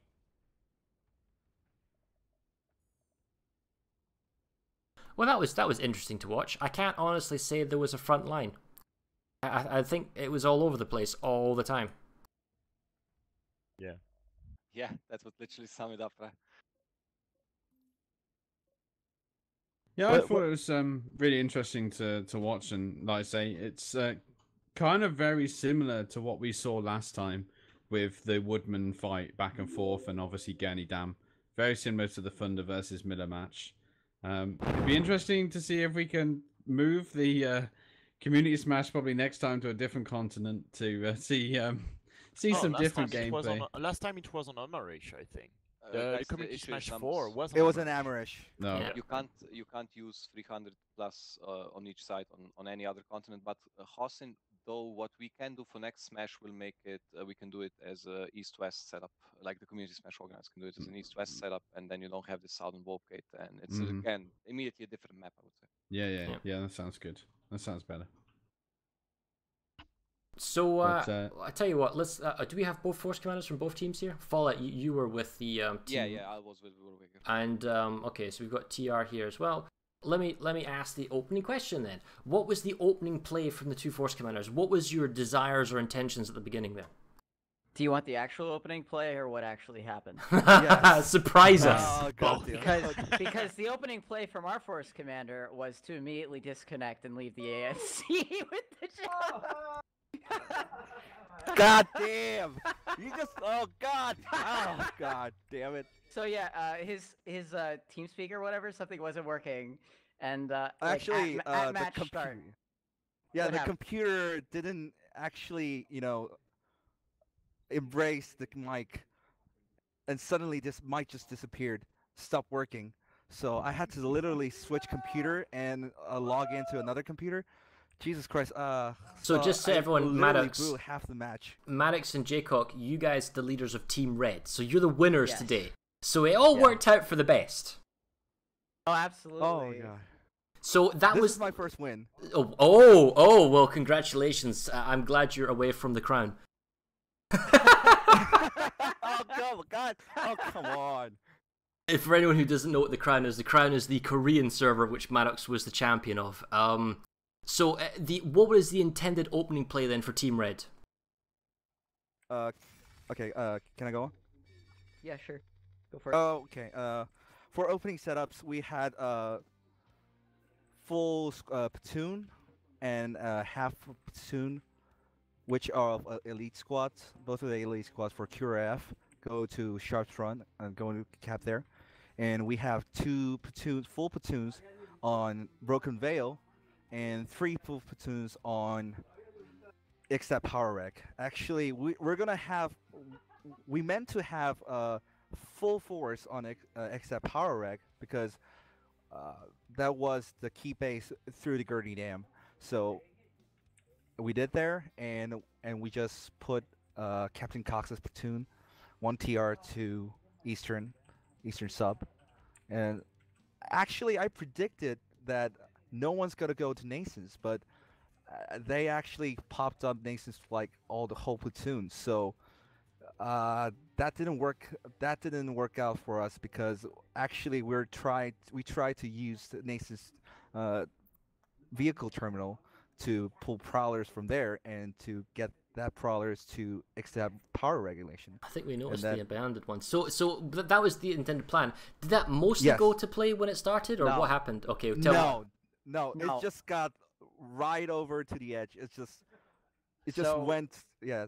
So the since I was the one that could actually talk. I was out of comms. Yeah, exactly. I was out of comms like for I didn't realize that 30 I didn't minutes. realize that he wasn't actually able to talk. Like he could hear me, but he couldn't talk for whatever reason. So I didn't realize that he couldn't talk until about a minute and a half in, when I suddenly get this tell, can't use mic, don't know what's wrong. So we wanted to like push them off Edgewater because East Warpgate loses race to Sharps or Edgewater. They get on Edgewater first, but they didn't send anybody the entire northern quarter of the map, which we didn't anticipate at all. That was completely empty. So we were going to send two platoons to Sharps to push them off Edgewater, and then repush, and then have just abandon the entire lane for timer purposes, and just shove everyone that we could into Wainwright. And they didn't really put anybody on Wainwright either, so that was kind of a waste of pop in the extreme. But they really pushed hard for the middle, and over time we were able to just take advantage of the fact that we simply had more people on the edges to win those exterior fights. And the whole thing changed once Gurney capped for the first time. And huge shout out to the boys today for winning their 50-50s. Those fights are not easy, and they won the vast majority of the 50-50s that they fought. All right, well, let's go over to Fallout. But we've had some drama then with Team Red and their opening. What was Team Blue's opening plan? Because we did see some impressive cutoffs in the push straight up to Woodman AC in the first minutes. And then it started collapsing. I think we lost some numbers just in front. So I saw the population count, and it was always 5% in our favor. But it's only 2 squads, so I won't. The end result couldn't result just from 2 squads. I don't know, man. You really pressured us back really well. Like our opening worked flawlessly. We got both side bases, but then we just kept losing extra power, kept losing Gurney Dam, and then you just get fucked. Gurney Dam got capped, what? Destroyed. Yes. 3 times by slight underpop, like 53-47. I was floored that even happened. All right, I guarantee you that was FPSK. 3 times.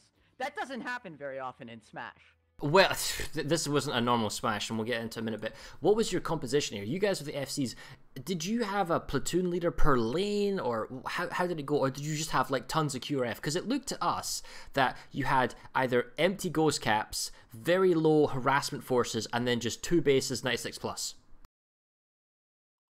Like, how did you break down your forces? Was there supposed to be groups of people on a certain lane, or was it different? For either Fallout or whatever. Yeah, we had literally we just collapsed. Our opening was collapsed in middle and then spreading out. Well, I think for us, I think we had 1 platoon for QRF because they're both virtually wanted to play on their own. So I just let them do the opening plays and go QRF. But mostly we. Is his mic really bad? Your microphone's really electrical static. Something's going on. I'm gonna check that, mate. Okay. It's better now for whatever reason. Maybe. Okay. We have for one side we have 1 platoon of QRF actually. They wanted to play on their own, so we just let them do that. But mostly we had platoon 8. We have 7 platoons, most of them coordinating each other, or especially for XDEP Power Rec. There's FPSK, RIMG, and the Wildcards, who was first time as a PL. He did a very great job for the first time. So they the platoon leaders communicated very well on their own. So I think I have to, yeah.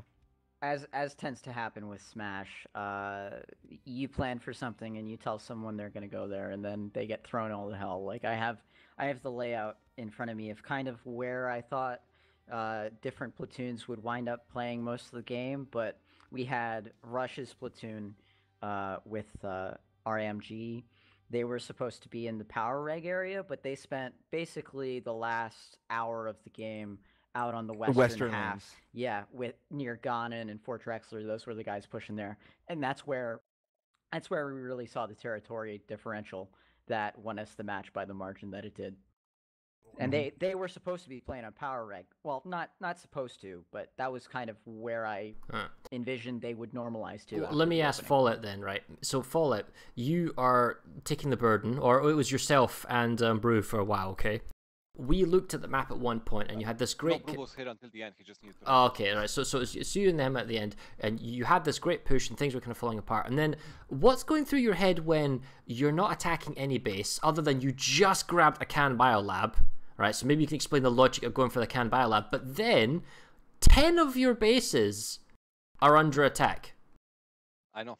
It's like, how do you tell people? We had to escalate something to make to simply pressure them forward. But literally the other bases, it was too late to send reinforcements to the other bases. At least at the beginning. And then later we kind of managed to stabilize, but again, it was that one cutoff that eluded us all the time. Really well played by the second team. Was that intentional, was it, that you went to those other bases behind? Because it was the Akan Biolab that you just was like, bugger that, we're going to take all your bases behind you, and then you literally redeployed 2 or 3 squads to 10 bases across the entire front line. It was such... I've never seen anything like that in a Smash before. Was it like, was you telling people to do that, or did they just do it on their own back? Because it was about keeping pressure. If you are, it's literally Hossin, so it's tempo play. So if you're on the defensive, you can't be left on the defensive. We needed to establish some attacks, and honestly, we did get some nice attacks going. We did get Bravata through. Literally, that one cutoff eluded us. That one cutoff could have been Bunker, I think, or Woodman ASC, or Aiken South, and any of those that cutoffs would have literally. See that cutoff, right? We were very interested in this. We had NC had Hurricane Secure Storage, Broken Veil was cut off, but it was still blue, and you had Nation's Defiance, and you had taken Moss Ridge Command Center. So you're in an extremely advantageous position if you can. But the TR has a hack going in at Hurricane. And you currently have an attack going at the Can Southern Labs. So what surprised us was that large number of population at Can Southern Labs didn't redeploy to save Hurricane Secure Storage. And the other thing that surprised us, which seems like a lost opportunity, was you had a large 96 plus force at Moss Ridge, and it was... You went for Woodman, but you split your forces in 3. You went for Woodman, Bunker J993, and Zot's Abatorium. And I was like, why would they go for the other 2 bases and not just dump everything on Woodman and then defend Hurricane instead of going for Can Southern Labs and create that cutoff? Tricky question? I don't know. I mean, it's difficult to look back. The first question was Hurricane, right? So Hurricane we let go because I think we still had Broken Whale. So literally Hurricane was a dead attack on for the enemy side. Like the territory wouldn't count because we had Broken Whale. As long as we have Broken Whale, Hurricane Secure is cut off by default. And yeah, after Bravata, it's hard to pick that one base that you want to fully collapse onto because they can just defend that one base, right? So we wanted to establish multiple attacks, and yeah, we got close. But yeah, what you call it, a base too far, right? Historical reference. It was there. It just didn't happen. Well, let me ask you then, Jay Cook. You knew what they were trying to do, right? Was simply not attainable, I guess. Yeah. It's a pretty. You just have to analyze and look and see where you need to send people next, and when you need to send them. Massage the timers however you can to make things advantageous, and then try to figure out how far you can move people in X amount of time, and that's the hardest part. For that, we did. Our platoons did a very great job doing some back caps there and wasting enemy pops on like Woodman or Gurney Dam. So they just like have the platoon. They just have platoon over Gurney Dam and Woodman's, but we had only a squad, either at PSK or other platoons, just to flip Nation's Defiance and cap the other ones like Moss Ridge or the Outpost Lambda. So that counter push, even if that's just 10 seconds or 20 seconds, that is some kind of a very sorry, I can't really know the Well, words. But well, let me ask this, right? Since we're kind of going to close this out. oh yeah. What would you, Fallout, have done differently? Because this isn't really normally a question that we ask, but if you had to revert from the beginning, what would you have tried to do differently? Honestly, maybe making sure that Xtep doesn't get broken, or brute forcing one of the backups, like straight brute forcing a backup. But we attempted that, to be honest, and it was slim. But other than that, I'm still standing by my plan. Like, the plan was solid, and it just failed on that one backup attempt. And I honestly also, if I don't want to like bitch at the platoon leaders, but I do saw that some of our pop at times was moving slowly. So, more tempo would be nice. And yeah, that X-Step and Gurney, I'm losing it so many times. What about you, Jacob, then? Like, you won the game, that's great, but I don't think we would call that easy. What would you have done differently then if you had the chance? Well, we would have been in a much better position had we not committed so much pop to the northern two bases. I think if we'd had less commitment there on the opening, it would have been more convincing earlier on. Mm-hmm. Or I don't know. It could have gone a completely different way because things really played into our favor with just some of the clutch caps that we got, staying on power reg, and also Gurney Dam. The weird fact that X-Tab didn't go through until or get started until about what, the 20th, 25th. Neither team wanted that bullshit to deal with. Yes. Yeah. Well, there was actually a plan to force the issue of X-Tab, but nobody ever touched it. So that was kind of interesting because that also left us on a bit of a precipice, because if we had lost a key base, I can't remember exactly which one, but X-Tab power reg would have been completely cut off, and it would have been very difficult to resecure had they pushed a lot of forces into it. Well, I think it's Woodman. Yeah. Well, yeah. Woodman would have been linchpin in that. So I don't know. Would I change anything? Probably not. This was basically a perfect storm. Yes. All right, let me ask you this then. How long have you guys been the Force Commanders ready up for this? Like, how much prep or practice? There's a strategic plan, which is fine, and everyone kind of gets on board with that. But the tactical plan, if I was to tell you, hey, I want you to attack Woodman ASC, how do you tactically attack that base? So you've obviously got some people respond to a certain lane. Was there a lot of practice or training, or was it just a case of, on the day, you're attacking here, you're attacking here? Because from us being the eye in the sky and we were looking down, it did feel that the strategic game plan of where to send people was on point. But the tactical game plan of who was fighting at a particular base was always kind of messy. Because everyone was doing QRF and not fighting on a lane, people were just doing redeploy into the spawn room and run at the cap point. It didn't feel like it was organized. And the attackers, they would attack a base, and then everyone would just go into the cap building and then not leave, not trying to set up multipliers, not trying to set up sunders, not trying to spawn options, not trying to deny it the cap building. It just seemed kind of sloppy or messy, and I realized it could be chaotic. So maybe you can allude to that. Was there a lot of practice? Or was there a lot of training on the lanes? What do you guys think was going on there? Well, we got this. I got asked to AFC about, I don't know, 15 days ago probably. Me too. And 14 days ago. So I don't think there was a lot. The prep was certainly chaotic, and I think that's really exacerbated in what you saw by the fact that the actual game, the map position, the map game today was absolutely bonkers, because things were consistently cut off. Power reg, Gurney Dam, and Hurricane. Power reg and Gurney Dam were cut off for us a couple times.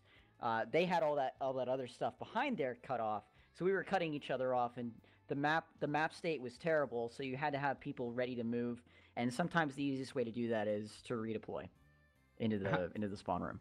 How come your tactics changed? Like, you did a really good recapture on power reg, and you brought 3 Sundays onto point. Yet all the other times that we saw you attacking it or try and defend it, you had no Sundays at all. or you had one Sunday, but it was outside the point room rather than inside the point. Like, was that just down to the squad leaders not using force multipliers, or It depends who was was that attacking, just- though, right? I think a lot of that has to do with what skill is there and how Yes. how much time we actually have to prep. Like for that was the 3 Sundays was the opening, right? So there was Yes. an armor column that was pulled, and they probably got there at that point in time What about Fallout then? because vehicles are slow. So Fallout, like from Team Blue, how much time and prep did you have in setting up as the FC, and how much time did the Literally same, man. We started perhaps 2 weeks ago.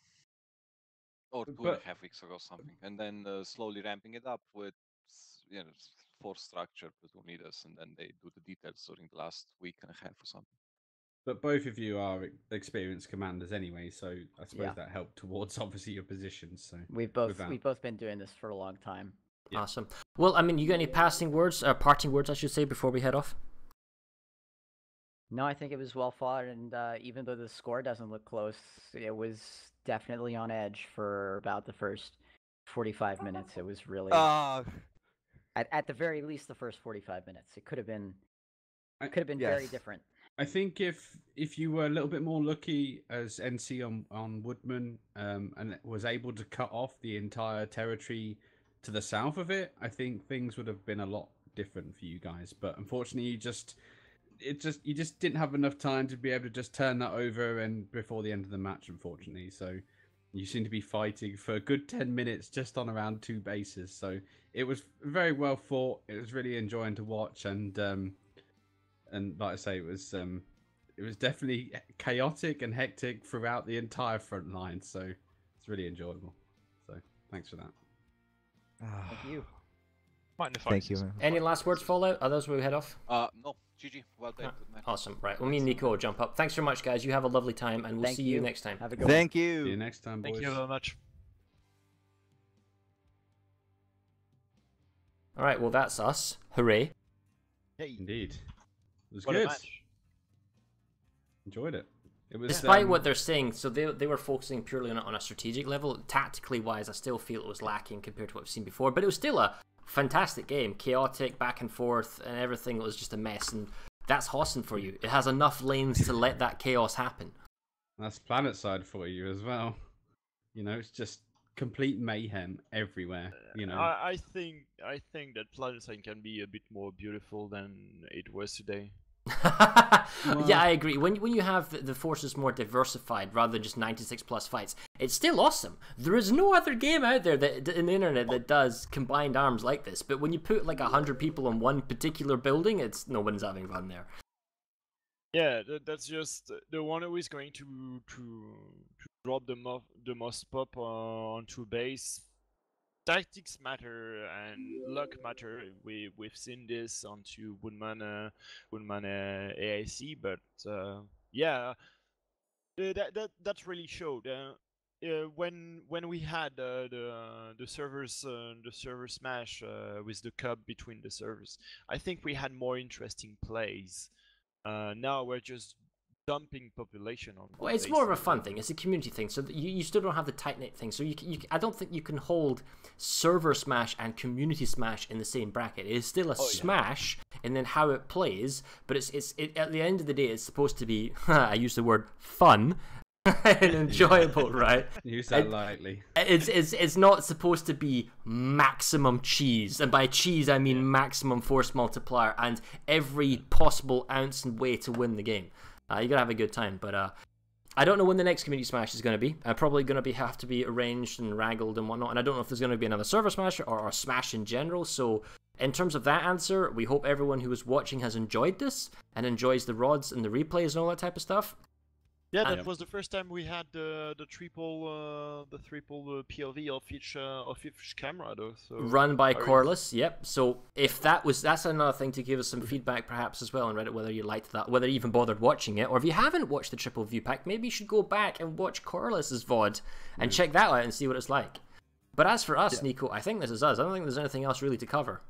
No, I'd like to say it was enjoyable. It was it was the same chaos and mayhem it was before, and it's always a pleasure to be able to bring this to you guys on a regular basis. I think the last Smash was a couple of months ago, so hopefully the next one is going to be another couple of months, so we can bring some more or sooner. triple POV. Do you know during the streams again. tournament it used to be 2 a weekend for week after week after week? My goodness, that was smash heaven.